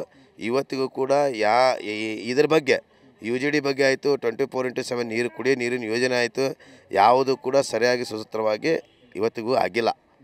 ಆಮೇಲೆ ಒಂದು ಹೇಳ್ತಾರೆ, ಈಗ ನಾವು ಬಂದಮೇಲೆ ಅದು ಸರಿ ಮಾಡ್ತೀವಿ, ಇವ್ರು BJP ಅವ್ರು ಬಂದಮೇಲೆ ಸರಿ ಮಾಡಿಲ್ಲ ಅಂತ ಬರೀ ಹೇಳ್ಕೊಂತ ಕಾಲ ಹಣ ಮಾಡ್ತಾ ಇದ್ದಾರೆ ವಿನಃ ಯಾವ ಪಕ್ಷರು ಬಂದರೂ ಹಾವೇರಿ ಇನ್ನೊಂದು ಮಟ್ಟ ಅಭಿವೃದ್ಧಿ ಆಗ್ತಾ ಇಲ್ಲ. ಇದು ಇಬ್ಬರಿಬ್ಬರು ಮುಖ್ಯಮಂತ್ರಿಗಳನ್ನು ಕೊಟ್ಟಂಥ ಜಿಲ್ಲೆ ಇದು. ಮೊನ್ನೆವರೆಗೂ BJP ಸರ್ಕಾರ ಆಯಿತು, 1.5 ವರ್ಷದಿಂದ ಬೊಮ್ಮಾಯಿ ಅವರು ಮುಖ್ಯಮಂತ್ರಿ ಇದ್ದರು. ಆದರೂ ಹಾವೇರಿ ಸಿಟಿ ಅಂತ ಬಂದಾಗ ಏನೋ ಅಭಿವೃದ್ಧಿ ಆಗಲೇ ಇಲ್ಲ ಸರ. ಅವಾಗ ಅಭಿವೃದ್ಧಿ ಮಾಡೋಕ್ಕೆ ಭಾಳಷ್ಟು ಪ್ರಯತ್ನ ಮಾಡಿದ್ರು ಅವರು, ಯಾರು ಬೊಮ್ಮಾಯಿ ಸಾಹೇಬರು. ಅದನ್ನೇನು ಅಲ್ಲಿಗಳಂಗಿಲ್ಲ. ಇಲ್ಲಿ ನಮ್ಮ ಸ್ಥಳೀಯ ಶಾಸಕರು ಅವರ ವಿರೋಧವಾಗಿ ಇದ್ದರು. ಅವರು ನೇರೇ ಓಲೇಕರ್ ಅವರು ಆವಾಗ ಆ ಟೈಮಲ್ಲಿ ವಿರೋಧವಾಗಿದ್ದರು. ಆ ಸ್ಥಳೀಯವಾಗಿ ಅವರು ಭಾಳಷ್ಟು ಅಭಿವೃದ್ಧಿ ಮಾಡಬೇಕು, ಹಾವೇರಿನ ಒಂದು ಮಾದರಿ ಸಿಟಿಯನ್ನು ಮಾಡಬೇಕಂತೇಳಿ ಭಾಳಷ್ಟು ಪ್ರಯತ್ನವನ್ನು ಮಾಡಿದ್ರು ಅವರು. ಬಟ್ ಸರಿಯಾದ ಸಪೋರ್ಟು ನಮ್ಮ ಸ್ಥಳೀಯ ಶಾಸಕರು ಅವ್ರಿಗೆ ನೀಡಿಲ್ಲ. ಆದ ಕಾರಣ ಅದು ಕುಂಠಿತ ಆಗ್ತೇವೆ ವಿನಃ ಇದು ಅವರವರ ವೈಯಕ್ತಿಕ ಜಗಳದಾಗಿ ಇದು ಹಾವೇರಿ ಕುಂಠಿತ ಆಯ್ತಾರೆ. ನಮ್ಮ ಜಿಲ್ಲೆಯ CM ಅವರು ಭಾಳಷ್ಟು ನಮ್ಮ ಜಿಲ್ಲೆಗೆ ಒಂದು ಕೊಡುಗೆಯನ್ನು ಕೊಟ್ಟಿದ್ದಾರೆ, ಸುಳ್ಳು ಹೇಳಬಾರ್ದು. ಯಾವುದೇ ಆಗಲಿ ಒಂದೇ ಸಲ ಅವರು ಒಂದು ವೈಯಕ್ತಿಕ ಸ್ಟೇಟಸಲ್ಲಿ ಬಂದವರು ಅವರು ಬೊಮ್ಮಾಯಿ ಸಾಹೇಬರು. ಅವ್ರದ್ದೇ ಆದಂಥ ಒಂದು ಯುವಕರ ಪರ್ಚೇಸ್ ಇದೆ, ಅದು ಬಂದವರು ಒಂದೇ ಸಲ ಒಂದು ಅವಕಾಶ ಬಂದಾಗ ಅವರು CM ಆದರು. CM ಆದ ಸತ ಒಂದೇ ಸಲ ಯಾರು ತಮ್ಮ ಜಿಲ್ಲೆಯನ್ನು ಅಭಿವೃದ್ಧಿ ಮಾಡೋಕ್ಕಾಗಲ್ಲ ಸರ್, ಯಾಕಂದರೆ ಇಡೀ ರಾಜ್ಯನ ನೋಡ್ಬೇಕಾಗತ್ತೆ. ಆದ ಕಾರಣದಿಂದ ಈಗ ಯಡಿಯೂರಪ್ಪ ಸಾಹೇಬರು ಶಿವಮೊಗ್ಗದಲ್ಲಿ 2 ಸಲ ಮುಖ್ಯಮಂತ್ರಿ ಆದರು, ಅವರು ಮಾಡೋಕ್ಕೆ ಅವಕಾಶ ಸಿಕ್ತು, ಮಾಡಿದರು. ಕುಮಾರಸ್ವಾಮಿ ಆಗಿದ್ದರು ಮತ್ತು ದೇವೇಗೌಡರು ಸಾಹೇಬರು ಆಗಿದ್ದರು, ಅವರು ಸಹಿತ ಅವ್ರಿಗೆ 2 ಸಲ ಅವಕಾಶಗಳನ್ನು ಸಿಕ್ಕು, ಅವರು ಜಿಲ್ಲೆಯನ್ನು ಅಭಿವೃದ್ಧಿ ಮಾಡೋಕ್ಕೆ ಅವ್ರಿಗೆ ಅವಕಾಶ ಸಿಕ್ಕು. ಆದರೆ ಇಲ್ಲಿ ಹಂಗಿರಲಿಲ್ಲ, ಯಾಕಂದರೆ ಇವರು ಉತ್ತರ ಕರ್ನಾಟಕದ ಭಾಗದವರು ಆಗಿದ್ದರಿಂದ ಅವ್ರಿಗೆ ಸ್ಥಳೀಯವಾಗಿ ಬೆಂಗಳೂರು ಭಾಗದಲ್ಲಿ ಯಾವುದೇ ಕಾರಣ ಉತ್ತರ ಕರ್ನಾಟಕ ಅಭಿವೃದ್ಧಿಗೆ ಅವರು ಸ್ಪಂದಿಸಲ್ಲ ಬೇಗ. ಹಾಗಾಗಿ ನಮ್ಮ ಜಿಲ್ಲೆಯ ಸ್ವಲ್ಪ ಆದ್ರೂ ಮಟ್ಟಿಗೆ ಬೊಮ್ಮಾಯಿ ಸಾಹೇಬ್ರು ಅವರು ಸತತ ಪ್ರಯತ್ನ ಮಾಡ್ಯಾರ. ಅವ್ರ ಕೆಲಸ ಕಾರ್ಯಗಳನ್ನು ತಂದಾರ, ಇಲ್ಲ ಅನ್ನಂಗಿಲ್ಲ. ಈಗ ಲಮಾಣಿ ಅವರು 13ರಲ್ಲಿ ಗೆದ್ದಿದ್ರು, 18ರಲ್ಲಿ ಸೋಲ್ಸಿದ್ರಿ, ಈಗ ಮತ್ತೆ 23ರಲ್ಲಿ ಗೆದ್ದವ್ರೆ, ವಿಧಾನಸಭೆ ಉಪಸಭಾಪತಿ ಆಗಿದ್ದಾರೆ. ಕೆಲಸ ಮಾಡ್ತಿದ್ದಾರಾ, ಜನಕ್ಕೆ ಸಿಗ್ತಾರ? ಸರ ಅವರು ಆಲ್ರೆಡಿ ಗೆದ್ದು ಹೋದ ಮೇಲೆ ಇನ್ನೂ ಮಟ್ಟ ಯಾರು ಜನಕ್ಕೆ ಸ್ಪಂದನೆನೇನಿಲ್ಲ. ಅವ್ರವ್ರ ಸ್ಥಳೀಯ ಕಾರ್ಯಕರ್ತರು ಅವ್ರಿಗೆ ಸ್ಪಂದನೆ ಇಲ್ಲ. ಆಮೇಲೆ ಸರಿಯಾದಂಥ ಯಾವ ಕಾಮಗಾರಿಗಳಿಗೆ ತಲೆ ಕೆಡಿಸ್ಕೊಂತಿಲ್ಲ. ಅದರಲ್ಲಿ ಅವ್ರ ಆರೋಗ್ಯನೂ 2 ಸಲ ಹದಗೆಟ್ಬಿಟ್ಟೈತಿ, 2 ಸಲ ಹಾರ್ಟ್ ಅಟ್ಯಾಕ್ ಆಗೈತೆ ಅವ್ರಿಗೆ. ಆಲ್ರೆಡಿ ಅವ್ರು ಈ ಸಿಟಿಯಾಗ ಇಲ್ಲಿ ಬರೀ ಬೆಂಗಳೂರು ಕೇಳಿದ್ರೆ ಆಸ್ಪತ್ರೆ ಬೆಂಗಳೂರು, ಇಲ್ಲಿ ಸ್ಥಳೀಯ ಶಾಸಕರಂತರೂ ಏನು ಇಲ್ದಂಗೆ ಆಗೈತಿ. ಆಮೇಲೆ ನಗರಸಭೆ ಅಂತರೂ ಗಬ್ಬೆದ್ದು ಹೋಗೈತಿ. ನಗರಸಭೆ ಪಕ್ಷೇತರ ಅಲ್ಲಿ ಅಧ್ಯಕ್ಷರಾಗಿ ಮೆರೆಯುವಂಥ ಸಂದರ್ಭ ಆಯ್ತು. ಯಾಕಂದರೆ ಇಲ್ಲಿ ಬಹು ಪಕ್ಷ ಆದಂಥ ಭಾಳಷ್ಟು ಜನ ಆರಿಸಿ ಬಂದಂಥ ಕಾಂಗ್ರೆಸ್ ಪಕ್ಷ ಅದನ್ನು ಅಸ್ತಿತ್ವ ಉಳಿಸ್ಕೊಳಕ್ಕೆ ಆಗಲಿಲ್ಲ ಇವರಿಗೆ. ಈಗ ಸ್ಥಳೀಯ ಉಪಸಭಾಧ್ಯಕ್ಷರು ಇದ್ದಾಗ ಇಲ್ಲಿ ಸ್ಥಳೀಯವಾಗಿ ನಗರಸಭೆ ಹಿಡಿಯೋಕ್ಕೆ ಆಗಲಿಲ್ಲ ಅವರಿಗೆ. ಇನ್ನು ಹಾವೇರಿ ತಾಲೂಕು ಅಭಿವೃದ್ಧಿಯಲ್ಲಿ ಯಾಕಂದರೆ ರೋಡ್ಗಳಂತೂ ನಮ್ಮ ತಾಲೂಕಲ್ಲಿ ಸಿಕ್ಕಾಪಟ್ಟೆ ಹಾಳಾಗಿ ಹೋಗಿದ್ದಾವೆ. ಬೇಕಾದ್ರೆ ನೀವು ಬೊಮ್ಮಾಯಿ ಸಾಹೇಬರ ಕ್ಷೇತ್ರ ನೋಡಿರಿ, ನಮ್ಮ ಉಪಸಭಾಧ್ಯಕ್ಷರ ಇದನ್ನು ನೋಡಿರಿ, ಕ್ಷೇತ್ರ ನೋಡಿರಿ, ರೋಡ್ ಅಂತೂ ಹದಗೆಟ್ಟು ಹಾಳಾಗ್ಬಿಟ್ಟವು. ಇದು ಕೇಳಾರೇ ಇಲ್ಲ. ಅದಕ್ಕೆ ಸ್ಥಳೀಯವಾಗಿ ಶಾಸಕರಲ್ಲಿ ಲೋಕಲ್ ಇಲ್ಲೇ ಇಲ್ಲ. ಯಾಕಂದ್ರೆ ಉಪಸಭಾಧ್ಯಕ್ಷರು ಆದಮೇಲೆ ಅವರು ಬೆಂಗಳೂರಾಗ ಅದಾರಿವಿನ ಇಲ್ಲಿ ಎಲ್ಲಿ ಅವ್ರು ಸ್ಥಳೀಯವಾಗಿ ಕೈಗೆ ಯಾರು ಕಾರ್ಯಕರ್ತರ ಕೈಗೆ ಸಿಗ್ತಿಲ್ಲ, ಮತ್ತು ನಮ್ಮಂಥ ಹೋರಾಟಗಾರರಂತರೂ ಕೈಗೆ ಸಿಗ್ತಾನೇ ಇಲ್ಲ ಅವರು. ಅಲ್ಲ, ಸ್ಥಳೀಯವಾಗಿ ಈಗ ಅವ್ರು ಇಲ್ಲಿ ಇರಲ್ಲ ಅಂದರೆ ಅವ್ರ ಪರವಾಗಿ ಯಾರು ಅವರು PA ಆಗಿರ್ಬೋದು ಅಥವಾ ಪಕ್ಷದ ಯಾರು ಮುಖಂಡರಾಗಿರ್ಬೋದು, ಯಾರೂ ಸಿಗಲ್ಲ. ಅವ್ರ ಕೆಲಸದ ಸಾಹೇಬ್ರಲ್ಲಿ ಅದಾರ, ನಾವೇನು ಮಾಡ್ಬೇಕು ಅಂತಾರೆ ಅವ್ರು. ಆರ್ಸ್ ಬಂದವ್ರು ಅವ್ರ ಸಾಹೇಬ್ರ ಗಮನಕ್ಕೆ ತರದಾರ, ನಾವೇನು ಮಾಡೋಕ್ಕಾಗಲ್ಲ. ಈಗ ಅವ್ರ ಮಗಂದು ದರ್ಶನ್ ಲಮಾಣಿ ಅಂತೇಳಿ ಅವ್ರ ಮಗನ ಸ್ವಲ್ಪ, ಯಾಕಂದ್ರೆ ಅವ್ರ ಹೆಲ್ತ್ ಶಾಸಕರದ್ದು ಅಪ್ಸೆಟ್ ಆಗಿದ್ದರಿಂದ ಸ್ಥಳೀಯವಾಗಿ ಈಗ ಏನಂತಾರಲ್ರಿ ವಂಶ ರಾಜಕಾರಣ ಅಂದರೆ ಅವ್ರ ಮಗನ ಸ್ವಲ್ಪ ಈಗ ಮುಂಚಿನ ಒಳಗೆ ಬಿಡ್ತಾ ಇದ್ದಾರೆ. ಅವ್ರು ಸ್ಪಂದಿಸ್ತಾರೆ ಜನಕ್ಕೆ? ಅವರು ಅಷ್ಟೇ ಸರ್, ಅವ್ರ ಅವ್ರ ಅನುಭವ ಇಲ್ಲ. ಈಗ ಹೊಸದಾಗಿ ಅನುಭವ, ಅವರು ಸಣ್ಣ ಏಜಿಂದ ಈಗ ಮುಂದೆ ಬರ್ತಾ ಇದ್ದಾರೆ. ಏಜ್ ಕಮ್ಮಿ ಇದೆ, ಅನುಭವನೂ ಕಮ್ಮಿ ಇದೆ. ಯಾರು ದೊಡ್ಡರು ಹೋದ್ಮೇಲೆ ಯಾವ ಥರ ಅದೆಲ್ಲ ಕೊಡ್ತಾರೆ, ಬಟ್ ಕೆಲಸ ಕಾರ್ಯಗಳು ಇನ್ನೂ ಅವ್ರಿಗೆ ಇದು ಅಷ್ಟಿದೆ. ಏನು ಸಲಹೆ ಕೊಡ್ತೀರ ಶಾಸಕರಿಗೆ? ಏನು ಸಲಹೆ ಕೊಡ್ತೀರಿ ಸರ್? ನಾನು ಶಾಸಕರಿಗೆ ಹೇಳೋದಿಷ್ಟ, ಈಗ ಹಿಂದಕ್ಕೆ ಯಾರು ಅಭಿವೃದ್ಧಿ ಕೆಲಸ ಮಾಡ್ತಾರೋ ಅವ್ರಿಗೆ ಹಾವೇರಿ ತಾಲೂಕಿದು ಏನು ವಿಷಯ ಐತಂದ್ರೆ ಯಾರು ಬಂದರೂ ಅಲ್ಲಿ ಅಭಿವೃದ್ಧಿ ಆಗ್ತಾಯಿಲ್ಲ. 1-2 ಸಲ ನೆರವಲಿಕಾರ ಬಂದರೂ ಆಗಿಲ್ಲ. BJP ಗೌರ್ಮೆಂಟ್ ಇದ್ದಾಗ 2 ಸಲ ಇದ್ದರೂ ಆಗಿಲ್ಲ.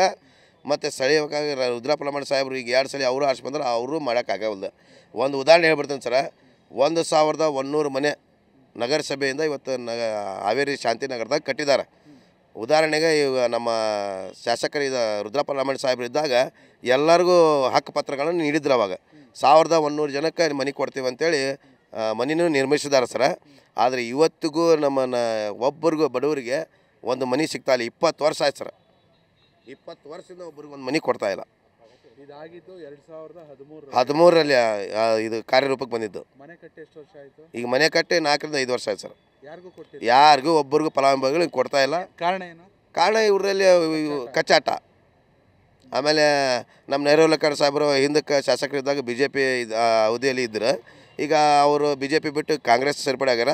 ಈಗ ಅದೇ ಕಳ್ಳ ಮಳ್ಳ ಯಾರು ಅದಾರ ಇಬ್ಬರು ಒಂದೇ ಪಕ್ಷದಾಗ ಸೇರ್ಕೊಂಡ್ರೆ ಈಗ ಅವರೇ ಮಾಡ್ಬೇಕೀಗ. ಯಾಕಂದರೆ ಮೊದಲು ಅವರು ಬಂದಾಗ ರುದ್ರಪ್ಪ ಲಮಾಣಿ ಮಾಡಿದ್ದು ಸರಿ ಇಲ್ಲ, ನಾ ಮಾಡೋದು ಸರಿ ಅಂತ ಅವರು ಹಿನ್ನೆಲೆ ಹಾಕಿದ್ರು. ಈಗ ರುದ್ರಪ್ಪ ಲಮಾಣಿ ಸಾಹೇಬ್ರು ಬಂದಮೇಲೆ ಈಗ ಕಳ್ಳ ಯಾರು ಸುಳ್ಳು ಯಾರು ಇಬ್ಬರು ಒಂದಾಗ್ಬಿಟ್ಟಾರೆ. ಅವ್ರು ಏನು ಅಭಿವೃದ್ಧಿ ಮಾಡ್ತಾರೆ ನೋಡ್ಬೇಕು, ಈಗ ನೋಡ್ಬೇಕು. ಈ ವಿಚಾರವಾಗಿ ಯಾವುದು ಸ್ಟ್ರೈಕ್ ಏನಾಗಲಿಲ್ವಾ? ಮಾಡ್ತಿದ್ದೇವೆ ಸರ.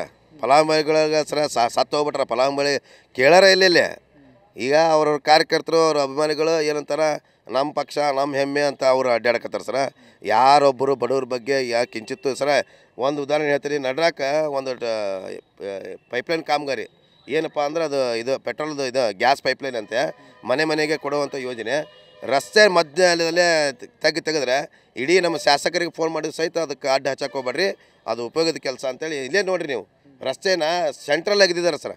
ಎಷ್ಟೋ ಜನ ಬಿದ್ದರಲ್ಲಿ, ಎಷ್ಟೋ ಜನ ಗಾಡಿಗಳು ಭಾಳ ತೊಂದರೆ ಆಯಿತು. ನಾವು ಸಹಿತ ಅದಕ್ಕೆ ಸ್ಟ್ರೈಕ್ ಮಾಡಿದ್ವಿ.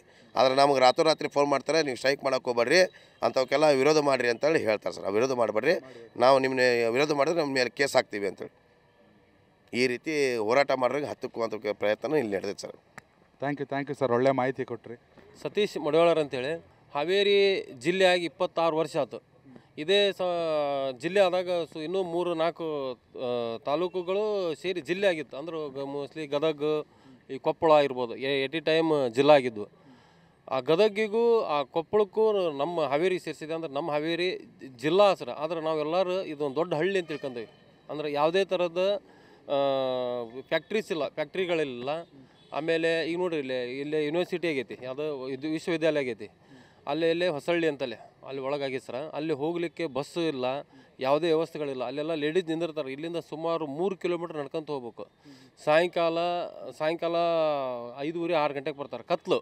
ಅಲ್ಲೇ ನಾಳೆ ಏನಾರ ಆದ್ರೆ ಹೇಳ್ರಿ, ಇವು ರೌಡಿಗಳ ಕಾಟನೂ ಭಾಳ ಆಗ್ಬಿಟ್ಟೈತೆ. ಅಲ್ಲಿ ಈ ಪುಂಡಿ ಪೋಖರಿಗಳ ಕಾಟ ಆಗೈತಿ. ಅದಕ್ಕೆ ಅಲ್ಲಿ ಒಂದು ಬಸ್ಸಿನ ವ್ಯವಸ್ಥೆ ಮಾಡ್ಬೇಕು. ಇಲ್ಲೇ ನಮ್ಮ ಜಿಲ್ಲಾಗಿ ಇವತ್ತು 26 ವರ್ಷ ಆದರೂ ಒಂದು ಸಿಟಿ ಬಸ್ ಇಲ್ಲ ಇಲ್ಲೇ. ಆಮೇಲೆ ಈ ಕಡೆ ನೋಡಿ ದೇವಗಿರಿ ಕಡೆ ಹೋದ್ರೆ ಎಲ್ಲ ಆಫೀಸ್ಗಳು ಆ ಕಡೆನೇ ಅದಾವೆ. ಈ ಕಡೆ ನಮ್ಮ ಕನಕಾಪುರ ರೋಡ್ ಕಾಗಿನೆಲ್ಲಿ ಪ್ರಾಧಿಕಾರ ಐತಿ, ಕಾಗಿನೆಲ್ಲಿಗೆ ಹೋಗೋ ರೋಡ್ ಒಂದು ನಮ್ಮ ಬರೀ ಸಿಟಿಯಿಂದ ಜಸ್ಟ್ 2 ಕಿಲೋಮೀಟ್ರ್ ಇಂಪ್ರೂವ್ಮೆಂಟ್ ಇಲ್ಲ. ಅದಕ್ಕೆ ಈ ಸಂಬಂಧಪಟ್ಟ ಶಾಸಕರು ಹಾಗೂ ಜನಪ್ರತಿನಿಧಿಗಳು ಈ ಕಡೆ ಒಂದೇನೋ ಫ್ಯಾಕ್ಟ್ರೀಸ್ ಆಗಲಿ, ಆಮೇಲೆ ಒಂದು ವಿದ್ಯಾಲಯಗಳನ್ನ ಈ ಕಡೆ ಹಾಕಿದೆ ಅಂದ್ರೆ ಇನ್ನೂ ಅಭಿವೃದ್ಧಿ ಆಗುತ್ತೆ.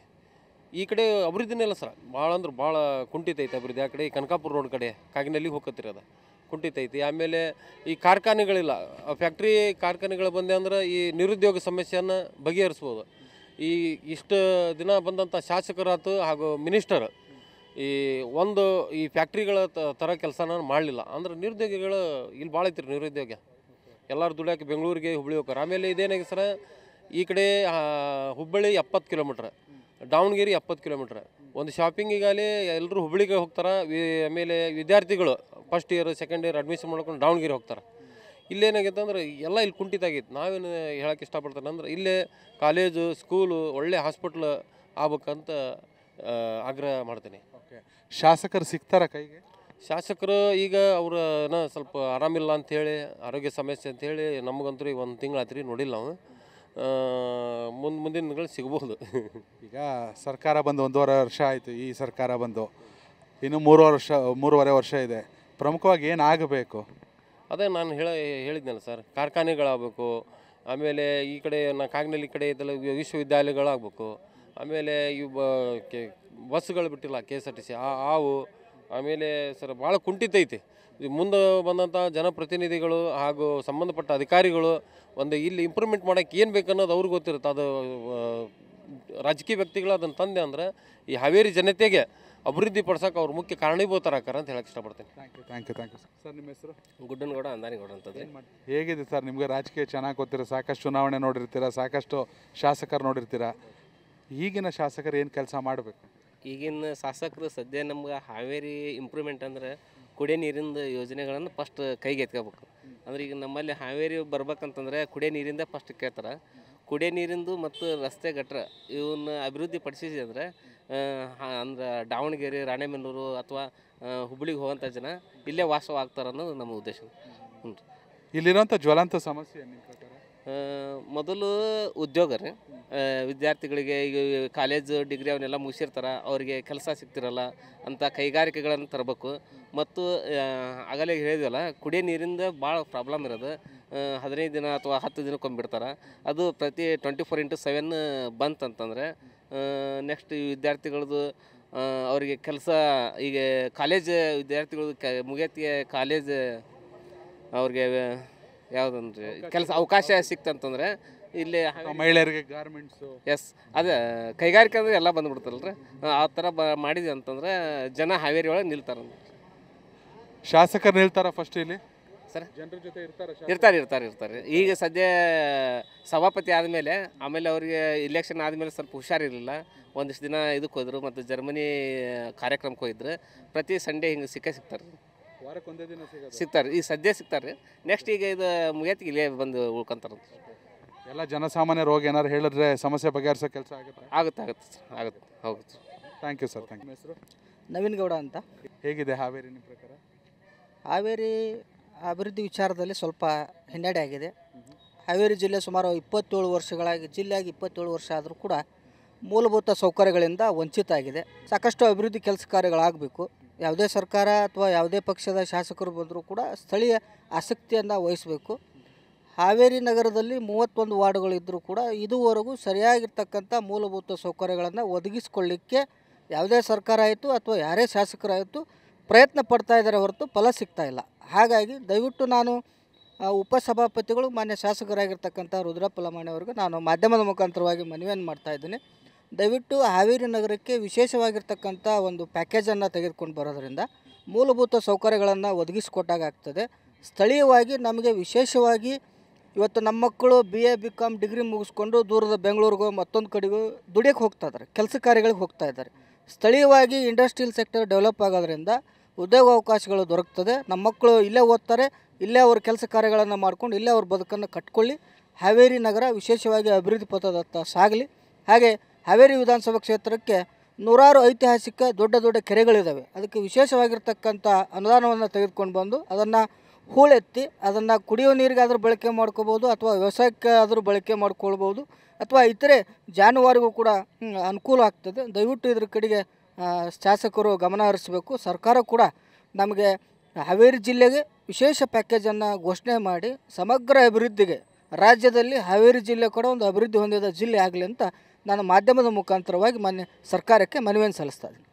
ಅಂದ್ರೆ ನಿಮಗೆ ಬಾಲ್ಯದ ದಿನಗಳಲ್ಲಿ ನೀವು ಅನುಭವಿಸಿದಂತ ಅವಮಾನ ಇವತ್ತಿನ ಹವಾಮಾನದಲ್ಲಿ ಸನ್ಮಾನ ತಂದಿದೆ ಅಂತೀರಿ. ನಿಮ್ಮ ಶ್ರದ್ಧೆ ಎಲ್ಲ ಕೆಲಸ ಮಾಡಿದೆ, ಗುರುಹಿರ ಆಶೀರ್ವಾದ ಇದೆ ಅಂತ ಅನ್ಕೊಳ್ತೇನೆ. ಎಸ್ ಸರ್, ನಿಮ್ಮ ಈ ಶಕ್ತಿ ಚೈತನ್ಯ ಸದಾ ಹೀಗೆ ಇರಲಿ, ನಿಮ್ಮ ಆಕಾಂಕ್ಷೆಗಳೆಲ್ಲ ಈಡೇರಲಿ ಅಂತ ನಾನು ಹೇಳ್ತೇನೆ. ಮತ್ತು ಹಾವೇರಿ ವಿಧಾನಸಭಾ ಕ್ಷೇತ್ರದ ಜನತೆಗೆ ಈ ಮೂಲಕ ಏನ್ ಹೇಳಕ್ ಬಯಸ್ತೀರಿ ತಾವು? ಹಾವೇರಿ ವಿಧಾನಸಭಾದ ಜನರಿಗೆ ಅವರ ಕಷ್ಟ, ಅವರ ಸುಖದಲ್ಲಿ, ಅವರ ಒಂದು ಬೇಡಿಕೆಗಳನ್ನು ಈಡೇರಿಸುವಲ್ಲಿ ಪ್ರಾಮಾಣಿಕವಾದ ಪ್ರಯತ್ನವನ್ನು ಮಾಡ್ತೇನೆ. ಹಿಂದೂ ಮಾಡಿದ್ದೇನೆ, ಇವತ್ತು ಮಾಡ್ತೇನೆ, ನಾಳೆನೂ ಕೂಡ ಮಾಡ್ತೇನೆ.